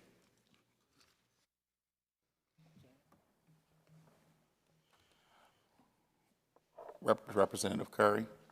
Did you forget my name? Don't do that. Okay. This is a long day. I'm trying to keep things together. Thank you, Chairman. Thank you, Chairman. Good afternoon, Secretary Dr. Rowe, and to your team, thank you for being here today. I love when you all come to the floor. So I just want to ask you today, I hate to go backwards or look to the past because I always want to look at the future, but I have to remind all of us that about 6 years ago, this March, we had COVID come into the picture. And so when I think about the cohort that were in 3rd, 4th, and 5th grade at that time, they are all now in high school and looking towards graduation. The question that I have for you today is similar to the question that I had probably back in 2023 about what this cohort looks like. Now, I know they have to take Keystone exams. They are getting ready to prepare for the next part of their lives. But indeed, they lost a lot in that time. They lost foundation of math and reading, where in that 3rd, 4th, and 5th grade, those years were critical. And so I am wondering, not so much about the education part this time, but what are you seeing? What trends are you seeing around the behavioral and mental health, since our children in that cohort in schools, is what I'm asking, in that cohort were attached to their Chromebooks to learn and now are still attached. Just curious about the uptick that you're seeing in the behavioral and mental health within the schools right now. Are you asking about a correlation between technology use and mental health? Yes, I'm asking about it in particularly with our high schoolers right now, because they were in that cohort. I can't forget the cohort because I have somebody in my house that was in it. So I'm always going to ask about it. Yeah, I think there has been some research that indicates that student engagement can be waning when there is excessive technology at use at play, and that students are less likely sometimes, or I guess I shouldn't limit to students, all of us are less likely to engage with one another when there's excessive technology at play. So we have seen some of that, and certainly we've seen an uptick in professional development, in mental health issues related to those students. To say that they're correlated in a one-to-one, I don't know that to be necessarily true, but I would agree that we have problems in both areas.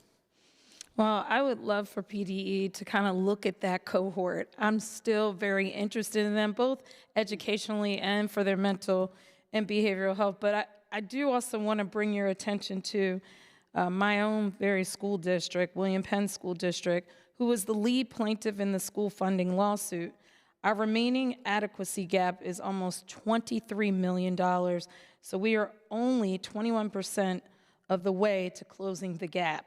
Can you share how districts like mine are investing in these funds? And you talked about it a little bit with Rep. Khan, but do you have suggestions for those, for these funds that can be most wisely invested specifically to address the needs of our COVID cohort generation? Certainly, I think anytime we are looking at the root cause of a particular issue and getting to that for a particular student or group of students, we're doing the right work. So with a COVID group that is now in high school, if it's determined that one of them or a particular group of them have a literacy need, then using the funding to provide literacy coaches, either for the teachers or providing teachers who have a specialization in that particular area for the students. Either way, one builds capacity and one deals with a specific need. And in this particular case, since we're about to lose that cohort out of high school, I would say deal with the specific need first and build the capacity second.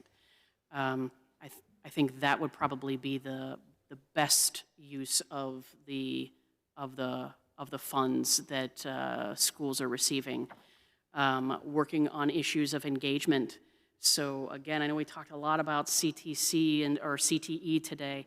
That often is a particular engagement issue, and where students have perhaps checked out, they might be willing to check back into their education when they see that very direct correlation between what they're learning and its applicability to the rest of their life. And then they can build those particular skills. Didn't realize I was out of time. Oh, thank you, Secretary Dr. Rowe. I always appreciate talking to you, and it's always a pleasure to see your team. Thank you, Chairman.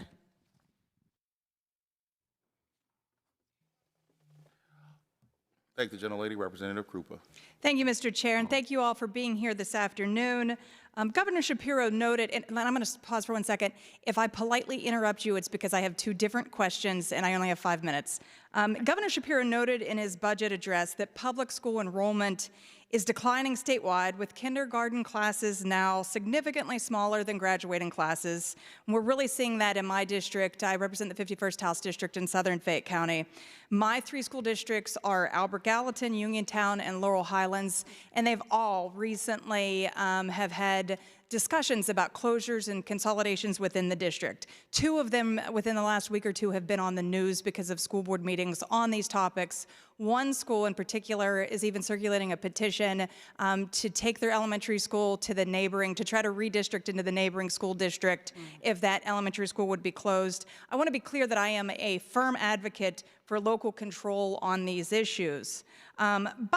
And I'm not pre-assuming whether closures is the right and consolidations is the right answer or the wrong answer, and perhaps it may be unavoidable. But the decision to take action, that type of action, comes with serious trade-offs. Longer bus rides for students, potentially increased transportation costs, expensive renovations that may offset any projected savings, larger class sizes, reduced individualized attention, strain on the receiving schools, and potentially the loss of neighborhood schools that serve as community anchors. So my question is whether the Commonwealth has a strategic plan to help districts manage this enrollment decline responsibly, rather than forcing reactive decisions that disrupt students, families, and communities. What tools does the department provide to help districts navigate this reality? Does PDE share best practices from similarly situated districts? Are planning grants available to help districts right-size responsibility? Are there incentives for shared services or regional collaboration instead of closures? So to be as brief as I can. Thank you. There is a feasibility study possibility. There are limited funds that we have to effectuate those for school districts. And because we can't always do it for them, we do have a planning guide that has all of the questions that a school district might want to consider if they're thinking about merger or consolidation, which can be wholesale, where one school district no longer exists at the end of the process, or it could be a consolidation of some of their teaching staff. It could be just their elementary, it could be just the high school, it could be their business offices. So there's different ways that schools can go about this without one school district disappearing altogether. And I think if enrollment decline is a statewide trend, then certainly there's a need for proper planning. And I think it's fair to ask whether we have a coordinated statewide response that equips districts with tools, not just tough choices. We need to be planning in advance rather than just taking reactive measures. But that brings me to my second line of questioning. And I want to follow up on Representative Brown's questions. So when I'm looking at the proposed budgets for not just the 2026-27, but the out years, and the line item for Ready to Learn block grant, there's a $565 million increase for the 2026-27 year, but then it is, from what I'm looking at, it's flat funded then through the out years, including up to and including 2030-31. So my question then, and you're shaking your head yes. Okay, so are you indicating then that that level of funding is adequate to address the issues that line item calls for on those out years? No, I was agreeing that I understood the premise of your question, and it is what the administration does is only provide out-year estimates for things that are statutorily mandated. So if it says, for example, in the statute that this year and all subsequent years, XYZ has to happen, then you're going to see, in general, then you would see things written in there in out years.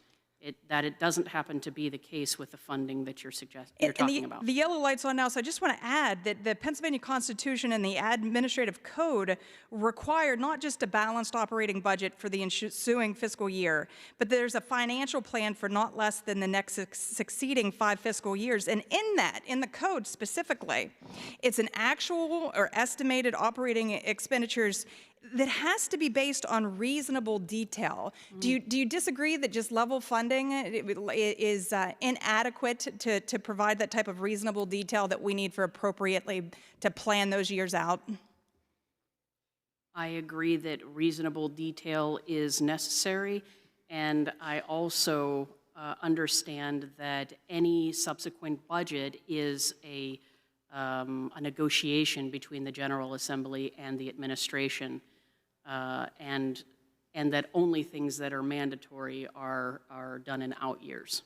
Unfortunately, I'm out of time, but thank you very much. Thank you for your time. Thank the gentlelady, Representative Friel. Thank you.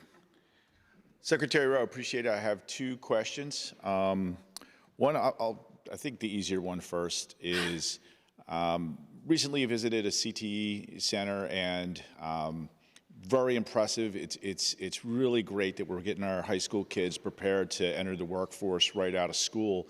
However, in this particular case in Montgomery County, the demand for the programs far outweighed the slots available to us. Do we have a sense of, and I notice the increase in funding on the CTE line is pretty modest relative to if this is a statewide phenomenon where we have oversubscription of these programs. Do you have a sense of the unmet need, meaning how many students are in CTE programs versus how many are requesting to be in these programs, the wait lists? We don't actually have data on the wait list specifically. At the risk of it sounding glib, and I don't mean it this way, one kid on a wait list is too much. And we know we have that. And we heard from someone who asked me a question on this side about CTE, something about 600 or 700, or I think maybe there was a difference of 300. There it is, a difference of 300. So they had a wait list of 300. We know it exists. And so finding some creative ways to deal with space issues, as well as ensuring that the programming that's being offered is meeting the needs of industry, I think are a couple of things that are of particular importance.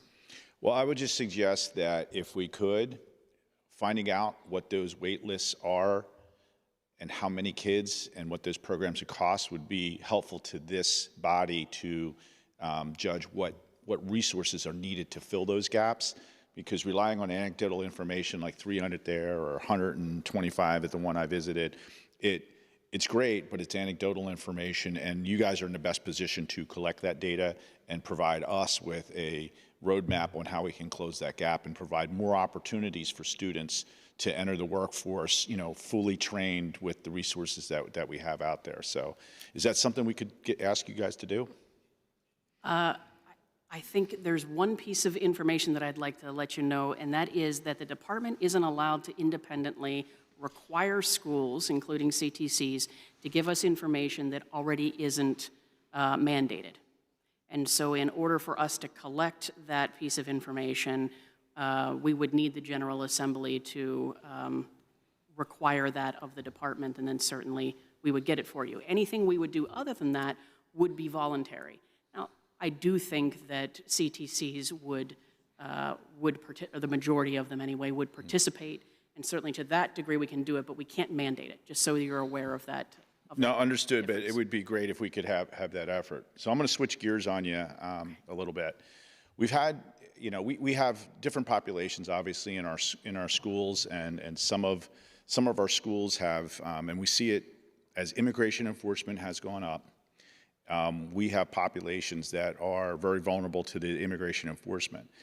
We saw it in Minnesota play out with young children being kind of detained with the parents.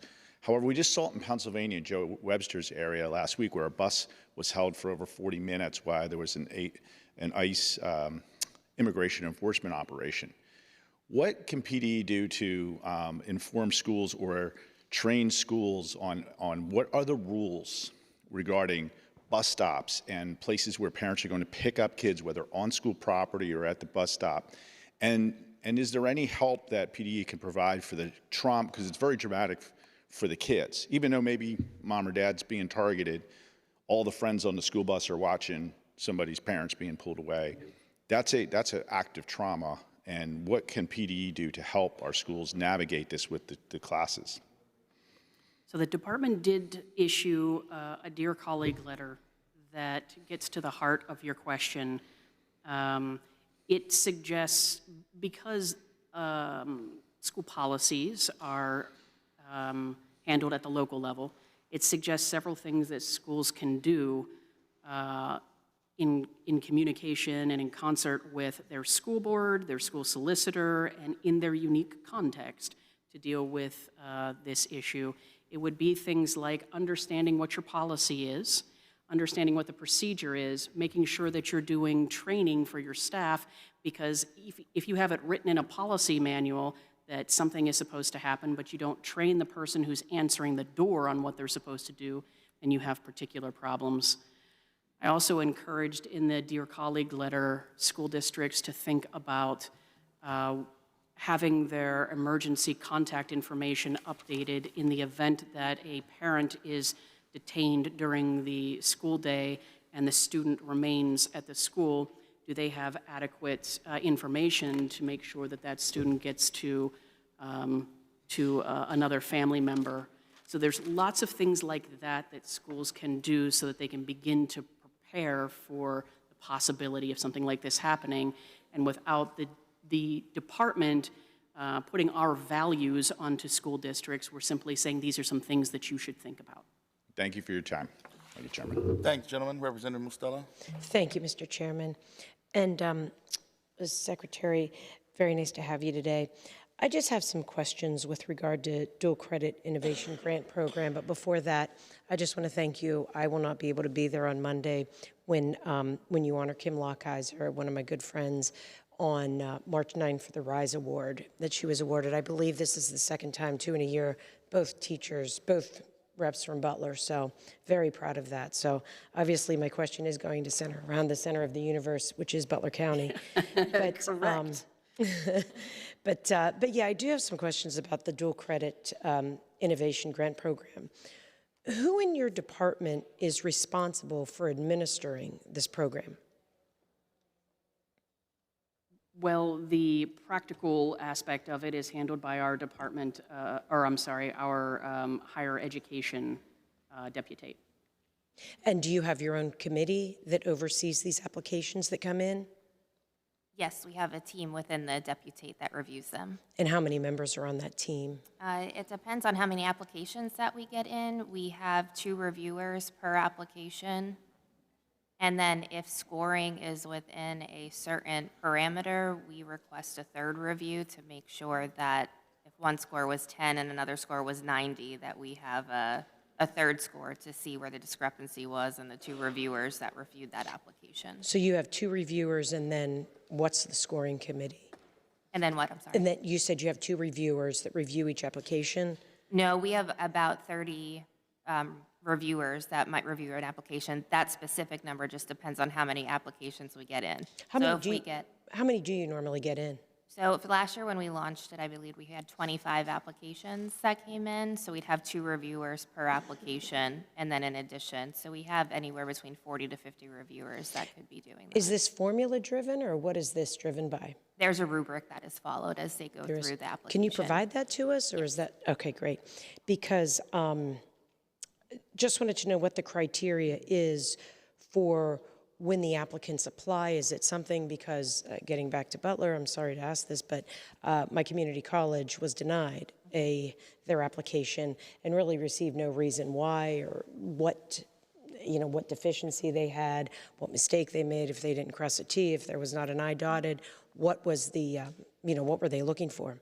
We encourage the institutions, if they have specific questions, to reach out to our bureau so that they're able to find out what was either scored low, what was missing. Sometimes it's the detail, and sometimes it's dependent on the specific programs and the eligibility requirements within the request for application, such as are they serving in-demand occupations? Are they reaching those students who are in underrepresented populations?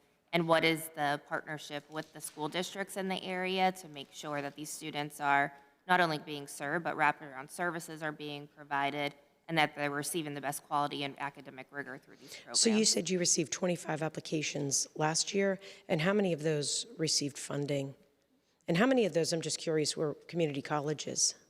Because I mean, I know this is not specific to community colleges, Correct. but it's for, and it's into the PASHE system, and I can get you the actual numbers for the dual credit, but I can tell you that the majority of those recipients were community colleges, and it was 4 PASHE institutions that received the remaining funding. Now, we had $14 million that went out last year at an average of $1 million that they are able to the max amount that they could apply for was $1 million. It was very, very competitive throughout all the institutions. and you had 14 million last year? Correct. I thought the budget was only 7. It was. We had funding from the previous year, and our budget director can mention that as well, that we were able to combine the two, so we were able to expend those funds in the best way possible from our Office of Elementary, Secondary, and Education and our Office of Post-Secondary and Higher Education. Okay. And moving forward, are you going to have the same funding amount, or are you going to ask for more money for that from within your department then? The appropriated amount this year is $7 million, and we will always advocate for more money to be put towards that program. But you took it from other programs within the department, is that what you're saying? It was because of budget delays that we decided that we would put the 2 years' worth of it together, 7 years from one year, 7 from another, and then put it out as 14 million. So then safe to say probably moving forward this year, it won't be as much or as many institutions receiving that money? We anticipate about 7 institutions. So you can get us the criteria that you look at, maybe why some of these institutions were denied, any of that? Absolutely. Okay, great. Thank you. I look forward to that. Thank you. Representative Bellman. Thank you, Chair, and thank you all for being here. In 2024, according to PennDOT data, there were about 21,000 crashes in Pennsylvania for young people between the ages of 16 and 20. So I know that driver's education is super important in order to make sure that we can keep drivers safe. The Safe Driving Course Appropriation reimburses schools for each student that completes 30 hours of driver's education classroom instruction and 6 hours behind the wheel instruction. Currently, 161 local educational entities provide driver's education and classroom theory, behind the wheel, or a combination of both. Our safe driving courses reimbursement, is that only limited to school districts?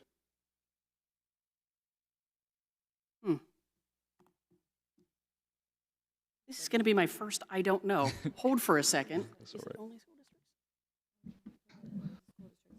Yes. Yes, only school districts. All right. And do you have any recommendations on expanding access to driver's education?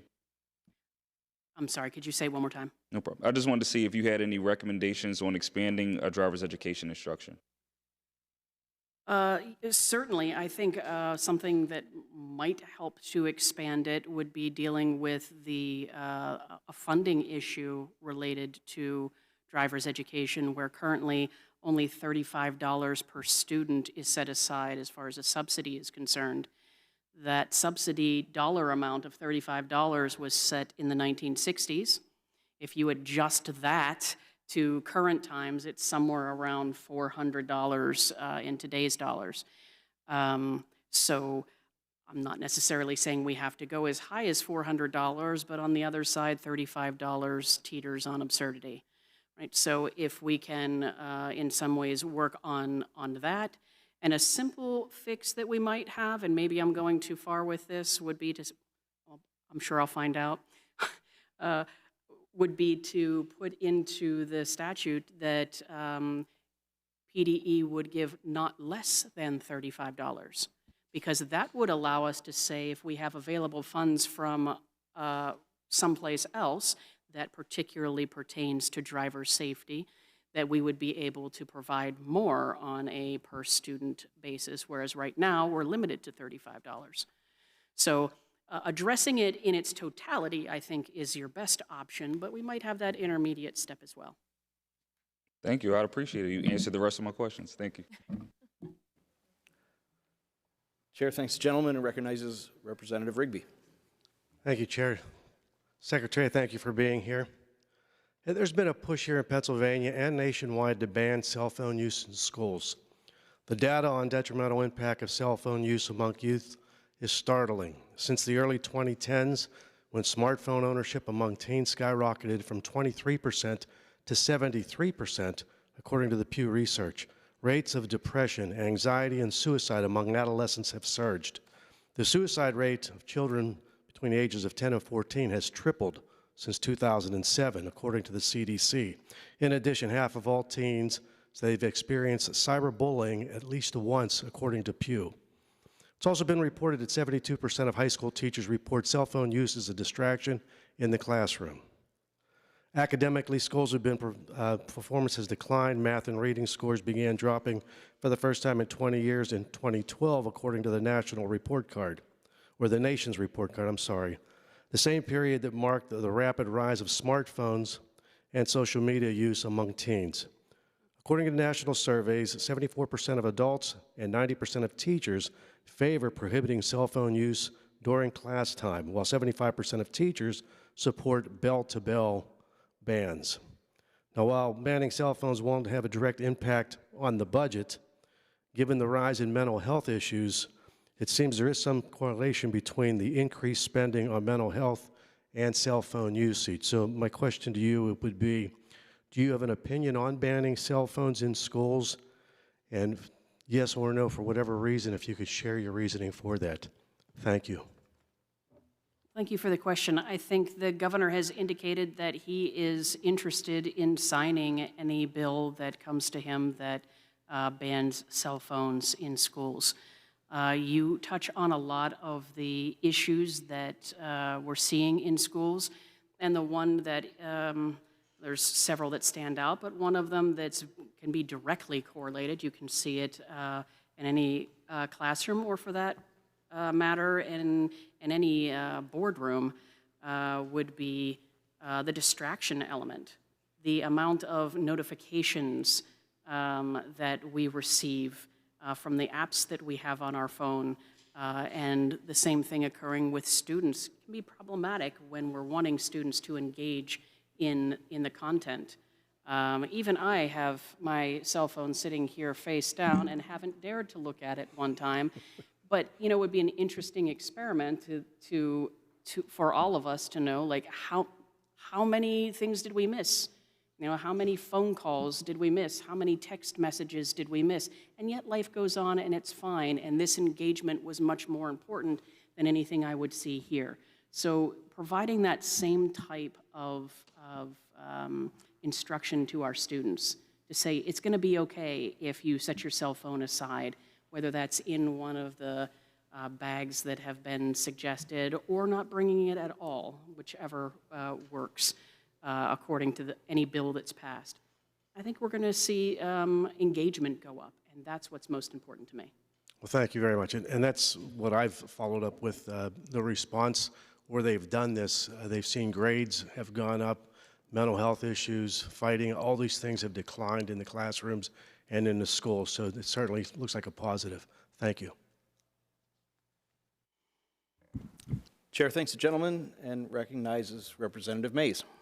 Thank you, Chair, and happy Women's History Month. Thank you, Secretary, and your team for being here today.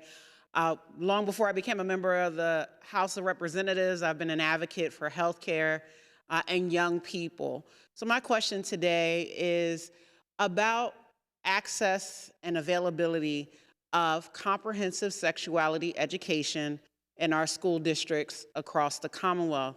My colleague from Montgomery County, Rep. Mary Jo Daley, and I intend to introduce a comprehensive sexuality education bill that is medically accurate, where parents have the opportunity to opt out of this curriculum. But it is important that we are educating young people about their health, their well-being, healthy relationships, how we help them avoid unintended pregnancy, contracting sexually transmitted diseases, or finding themselves subject to human trafficking and other forms of violence. So my question to you, Secretary, is does the department have a position on comprehensive sexuality education? Are you hearing from the school districts about the need for comprehensive sexuality education? So certainly the department is interested in the health, safety, and well-being of all students. Our State Board of Education takes up the different standards, and actually right now they are dealing with one of the sets of standards deals with physical education, health, and safety. So this would be an excellent time to have communication with the State Board, and perhaps as they're looking to update the standards, and I believe the next conversation related to that set of standards is happening in March. So it's timely. I think having them understand what it is you're interested in doing and what your bill might bring to the table would be reasonable. Well, look at that. I'm always on time, huh?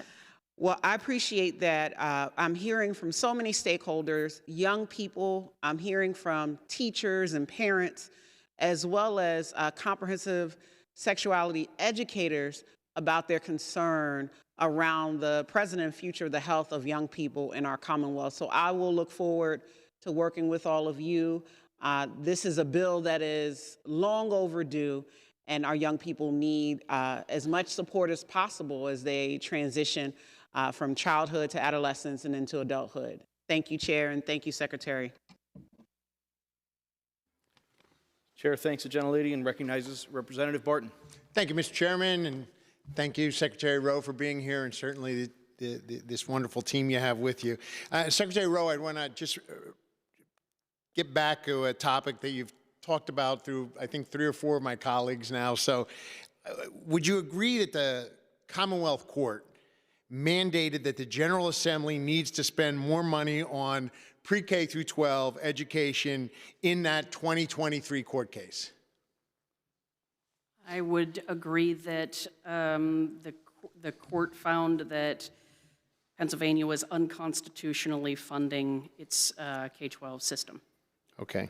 And I think you've said several times that the reason the governor does not project increases in the Ready to Learn block grant line item is because it's not a mandated expense.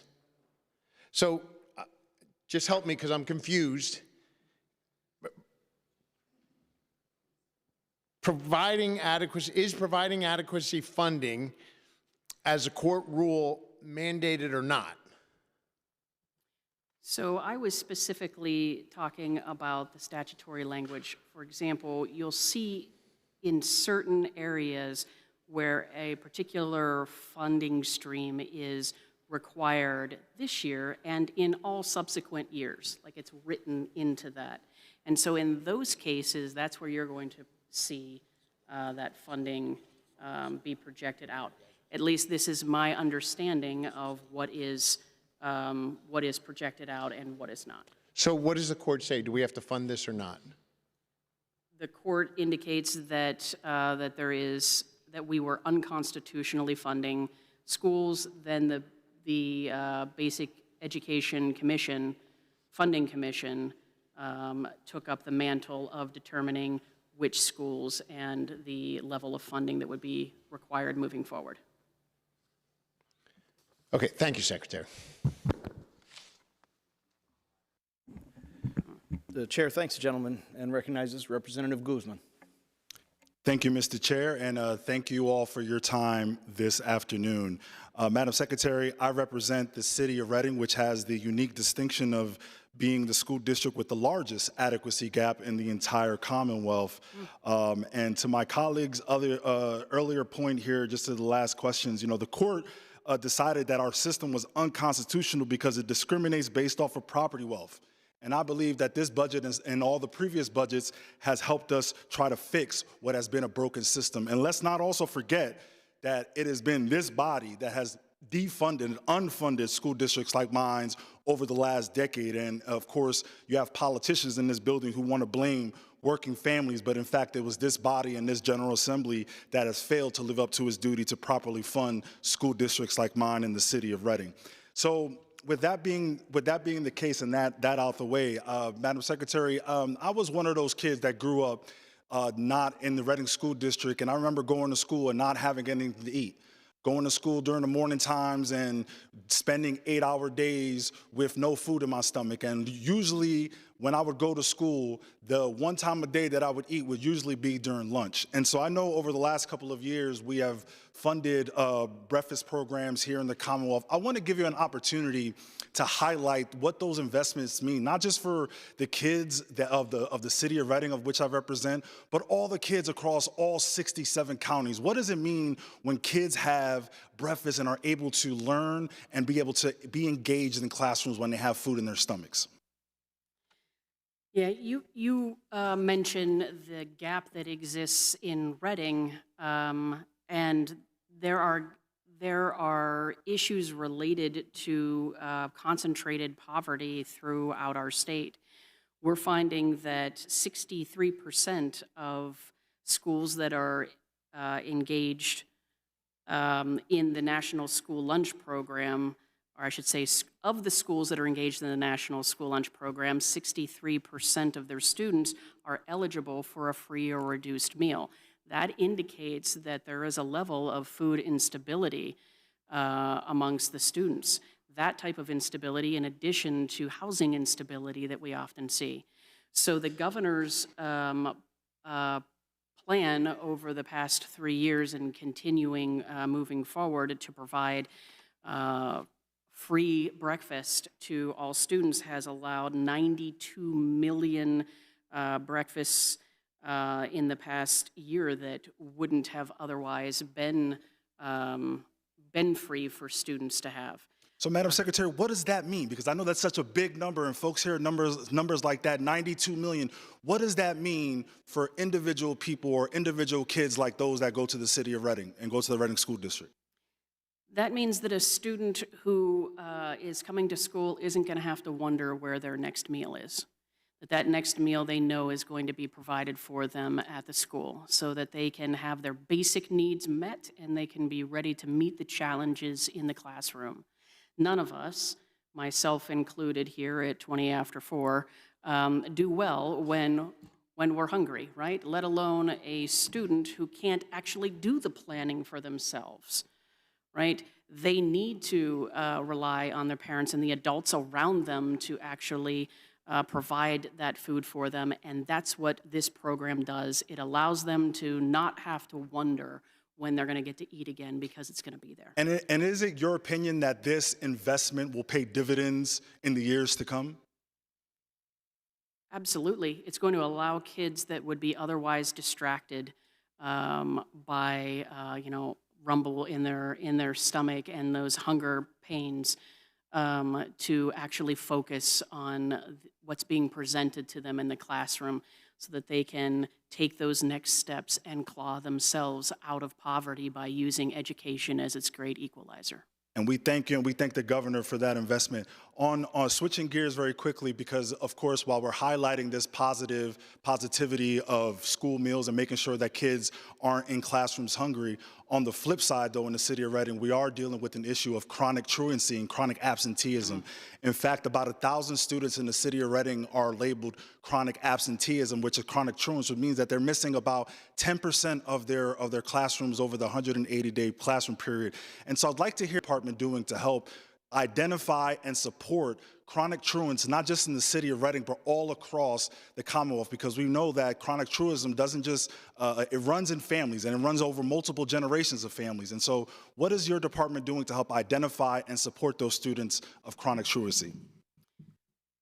Well, I'll say the very first thing that we need to do is help schools to identify what is the root cause of the truancy, because it is going to be different family to family. Certainly we'll see trends, as you mentioned, at least one trend of something running in families, but that's not the case for all students.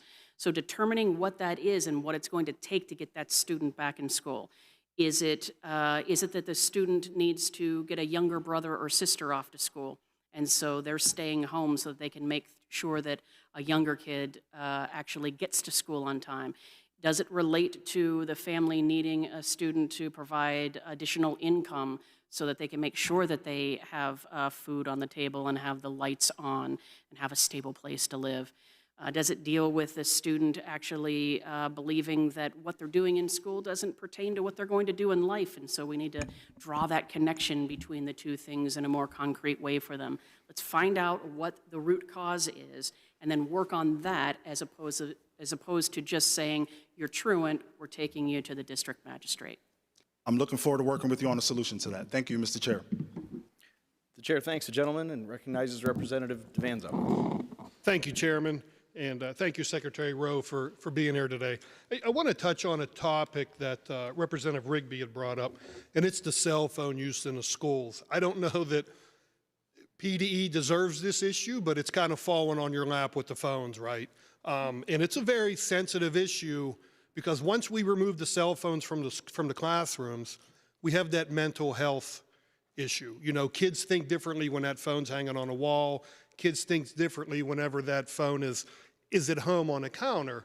But the issue is, I do a deep dive into some of this. You know, there's bullying going on at school. There's also cameras being hidden in locker rooms, and these kids are then going back, manipulating these students, trying to coerce them to commit suicide. What is PDE ready to do moving forward once, hopefully, we can remove the phones out of the classrooms? What steps can we take, if there's anything that we can do from awareness, to make sure that our kids are mentally there? And also the ones that have been somewhat manipulated in the past, how do we bring them forward to help them in their mental health with it? Yeah, you're bringing up some issues that have been systemic over the years. Whether there were cell phones in the school or not, bullying was there. It was there when we were kids, and to some extent, it's there now. The issue with technology was often that it extended the bullying into the hours that were past school, or allowed a new avenue to get to students. So if you remove the cell phone, you're going to remove some of the avenues that the kids used to do the bullying. But you're right that you're not going to eliminate the issue altogether. One of the things that PDE has done is to have student symposiums where we're talking about these issues and getting feedback from them to talk about what it is they perceive that they need and how it is, what would be the things that would make them feel more comfortable in their learning environment and to make it more safe for them. I'm wondering, Deputy Secretary Lena, if you could add a little bit more about the student symposiums. This is a different approach because we're bringing and asking the students specifically. We're not just saying as adults, this is what we think you need. We're listening to them. So we are doing these listening sessions across the state. We have 2 more to go, and there are about 200 students at each one. And what is unique is that only is PDE there, we have an intermediate unit representative taking notes, but they also bring someone from their school. And it's a safe space that we've created where they talk about what's working and what needs to be done yet. So what's working and what's not working, and what do we need as students. We're taking all of the information that we're hearing, but first of all, the person at the table can take that immediately back to their school and implement it. But then as a broader approach, we're bringing everyone's feedback together, and we're going to be implementing the next steps based on the students' feedback. So that's coming. All right, thank you. And it's an issue that nobody wants to talk about because nobody believes their child will do stuff like this. But at the end of the day, you know, it's parents owning up our children's decisions, being responsible parents, being in their phones. And obviously, like I said, it's unfair, but it falls into the laps of our school districts because, as we were saying earlier, sometimes that 5 to 6 hours is the only time that child eats. That's also sometimes the only 5 or 6 hours where that child is safe and they need to have somebody to go to. So if I can in any way help with this issue at all, please reach out. I look forward to working with you on it. So, thank you. The chair thanks the gentleman and recognizes the gentleman, Chairman Cutler. I don't want to be you. Thank you, Mr. Chairman. Thank you, Madam Secretary. I appreciate you and your team being here this afternoon and appreciate your patience. I hopefully have just 2 quick questions here that I'd like to run by you. I'm very appreciative of the governor's proposal for the nearly 10% increase in the CTE line of funding. And I know we've had a couple questions on that already. And I think that we're seeing across our Commonwealth a growing interest as well as waiting periods, unfortunately, for students exploring and ultimately taking advantage of the opportunities. The governor's budget affirmed that by increasing the funding for a PDE-approved CTE program. However, more money going towards an unchanged system does not automatically guarantee success. I saw in the governor's budget that it included, and I'm quoting, reforms to CTE to allow students greater flexibility in completing technical and academic coursework and enable earlier access to national competence exams, accelerating entry into the workforce. Do you have any sense of what policy changes he might be advocating for that perhaps you and the members of the department are asking that we update? And so one of the things that comes to mind is something that I shared earlier related to when do we expect that the NOCTI exam is going to be given.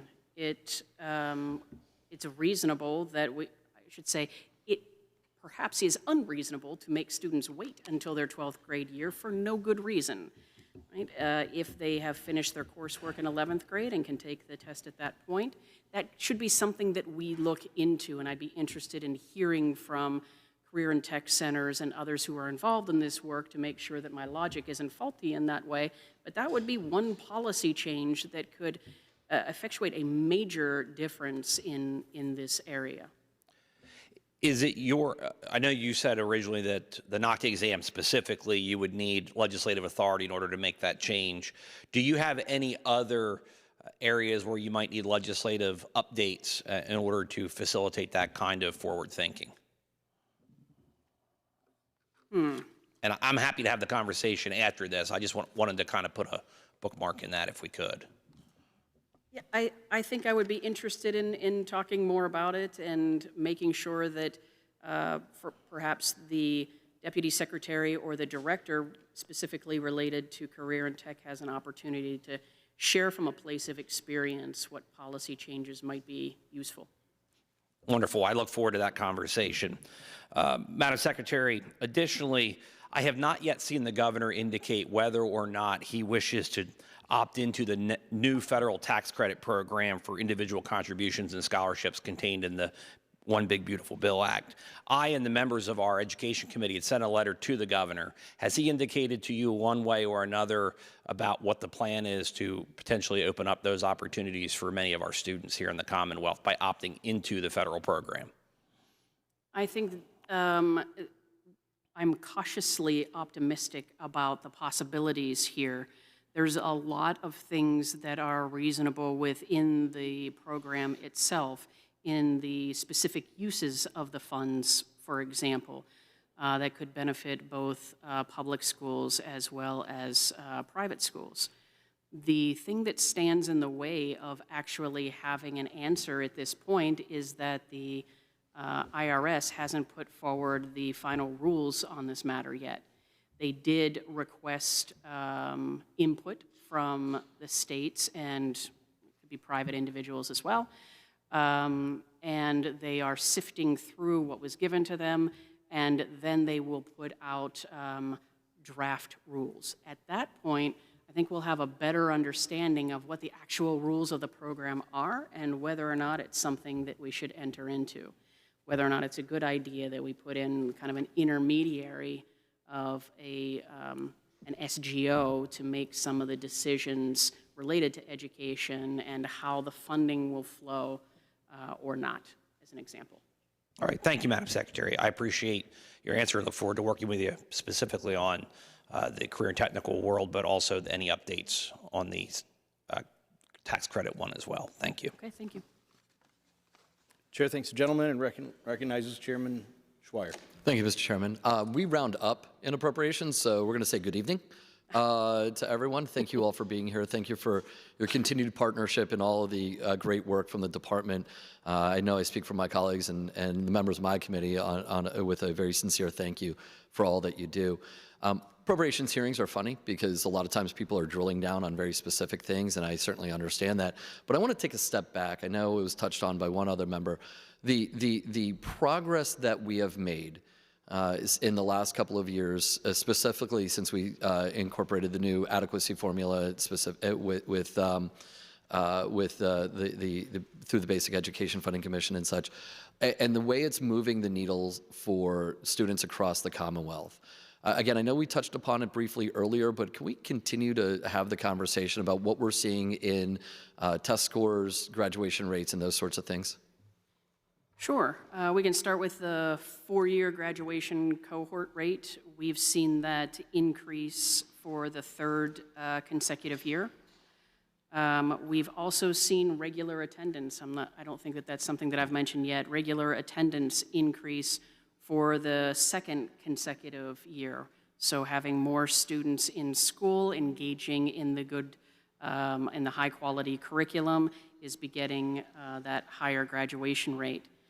We have a career standards benchmark as part of our Future Ready Index, and we're seeing that remain stable and high. We've actually received a nationwide recognition for our work related to careers and career exploration in the middle school specifically, so that we're not waiting until a student is in high school to begin those plans. So the particular accolade comes through a paper dealing with extending the runway. So if somebody's interested in learning more about that. Our proficiency rates in math have increased for the second year. And I think I mentioned before that our English learner growth and attainment rate is the highest it has ever been since we began measuring this. So the vast majority of the indicators that we look at and the Future Ready Index are indicating that we are moving in the right direction and that this money is having a positive effect on student outcomes. And I really appreciate that. And I think there's a couple of points that we need to remind members of and remind the public of. And that's the latest round of testing scores that we've received in this data, because it is a lagging indicator, is really only the first year of the BEF. So the first tranche of $500 million that we've spread out over those, roughly 380 school districts is only now beginning to show up in the test scores. And I think that's an important part. So, I mean, obviously, I don't want to predict or guarantee what our data is going to be next year, but the trend lines are good. And let's talk about the English language learners for a second, because that is the one that is the indicator that you mentioned that I think is most directly correlated to the additional funding, because the additional funding targets communities that has a high number of those. They're one of the weighted scores when we're figuring out our as part of our formula. So I think what we're seeing is sort of globally that the work and the investment is paying off, but with those most at risk and those students that were the I want to use the right words. I'll say lowest achieving according to test scores, not lowest potential, but the lowest achieving via test scores are the ones that are benefiting the most from this continued investment. Is that a fair categorization, or do we not have enough data on that yet? Either answers, obviously. I think that's a fair categorization. Okay. I think we're seeing that vulnerable populations are benefiting from having the universal free breakfast. So that they can focus on the learning that's in front of them. And while they're focused on that learning, the teacher that's in front of them is a high quality, highly certified Pennsylvania teacher, and not a substitute, somebody who's stepping into that for a short period of time. We're seeing additional counselors, both school counselors as well as mental health counselors in schools, taking care again of some of those basic needs. Naturally, all of these things are providing for higher or better outcomes in our students. Yeah, the point was never additional money for the sake of additional money. We all demanded outcomes. The legislature, when we appropriated that money, but I certainly know you and your department and the administration and the governor expected those results, and we're seeing them. So kudos to you, and thank you all. Thank the gentleman. Chairman Struzzi. Thank you, Chairman Harris. Secretary Rowe, do you anticipate the $565 million in adequacy funding being available in the 27-28 budget?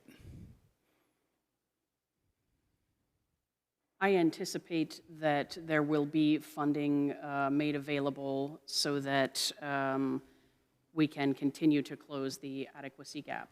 So you do expect for it to be there? I anticipate that we're going to be moving towards constitutionally funding our schools.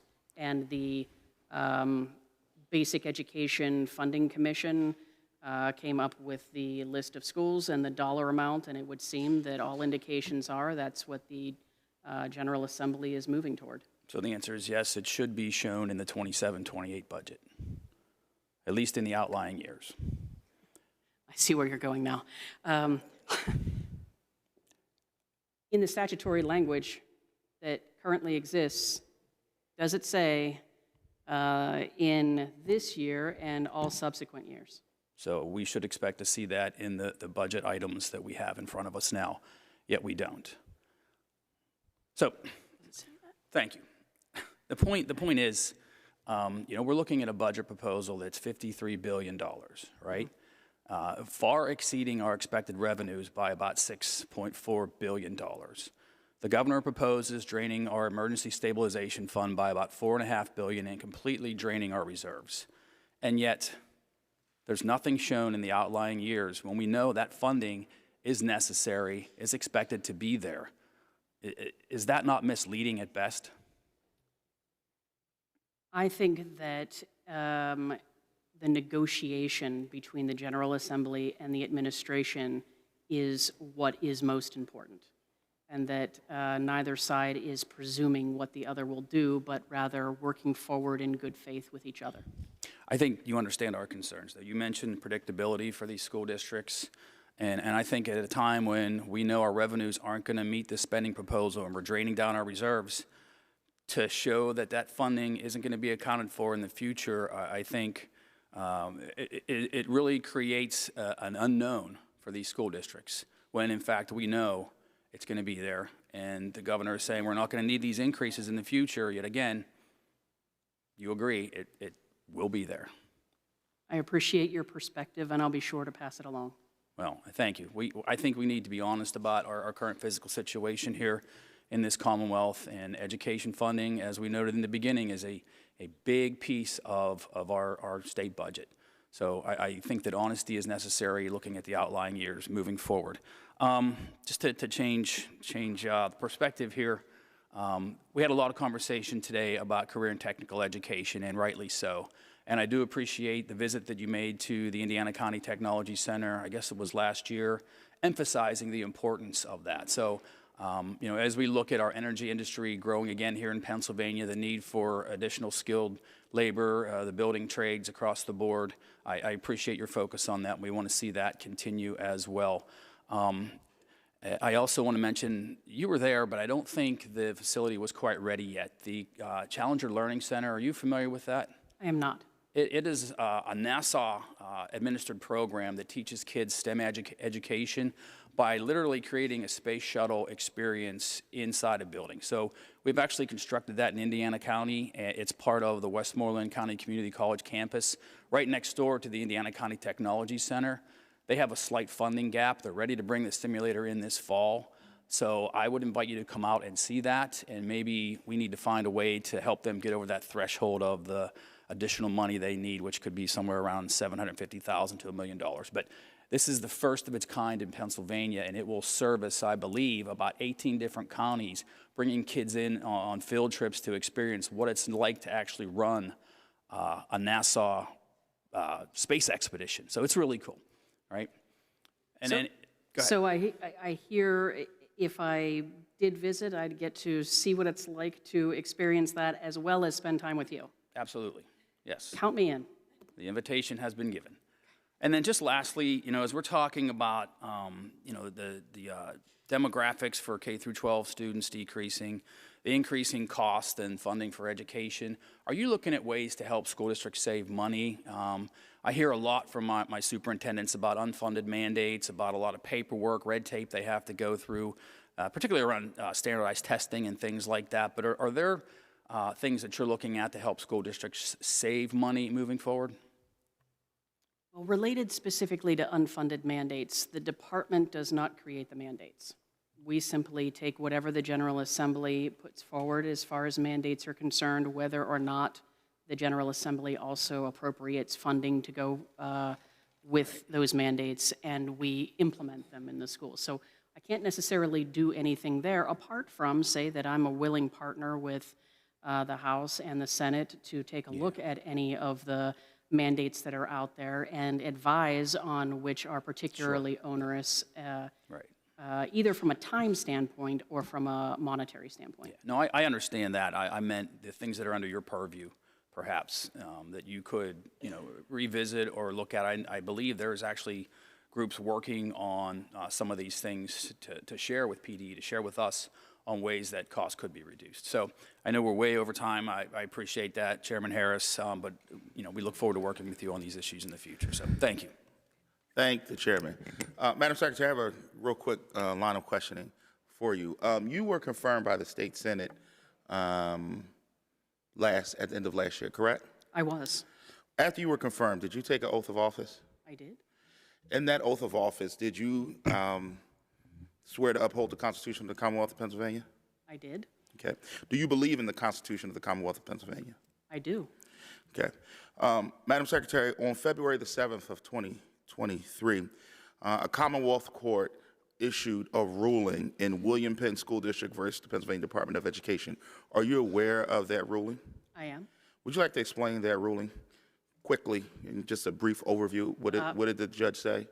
That schools have been historically and unconstitutionally funded for a significant period of time, and that remedies needed to be made. So I agree with what you said about the court ruling.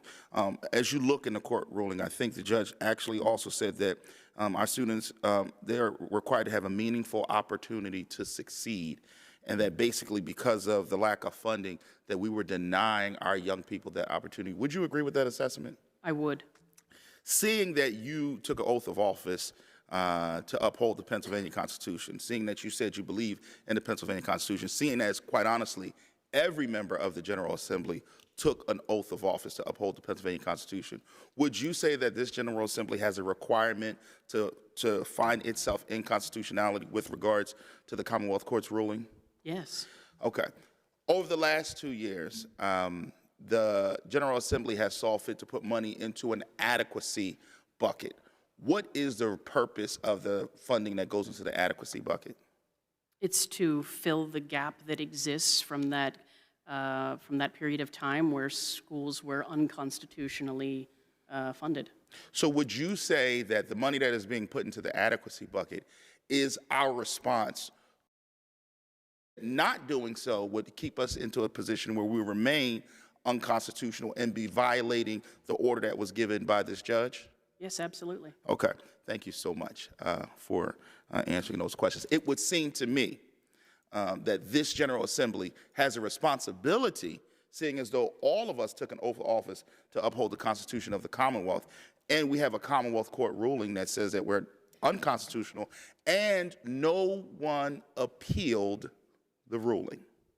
No one appealing the ruling means that we agreed with the ruling, and that the ruling is now the law of this land, and therefore we have to address it as the Commonwealth. Would you agree that we have a responsibility to address it? Yes, I would agree that we have a responsibility to address it. Would you say that we have a constitutional mandate to address it? I would say that we have a constitutional mandate to address it, Which yes. would be in line with the oath of office that you and I took, correct? I agree. Thank you so much. And thank you, Madam Secretary, and the Department of Education for being here for this budget hearing. This will now conclude our budget hearing with the Department of Education. We will be here tomorrow all day. Somebody say all day. With the Department of Human Services, the largest department and our Commonwealth's budget. We'll be here at 10 a.m. tomorrow. Until then, these hearings are adjourned.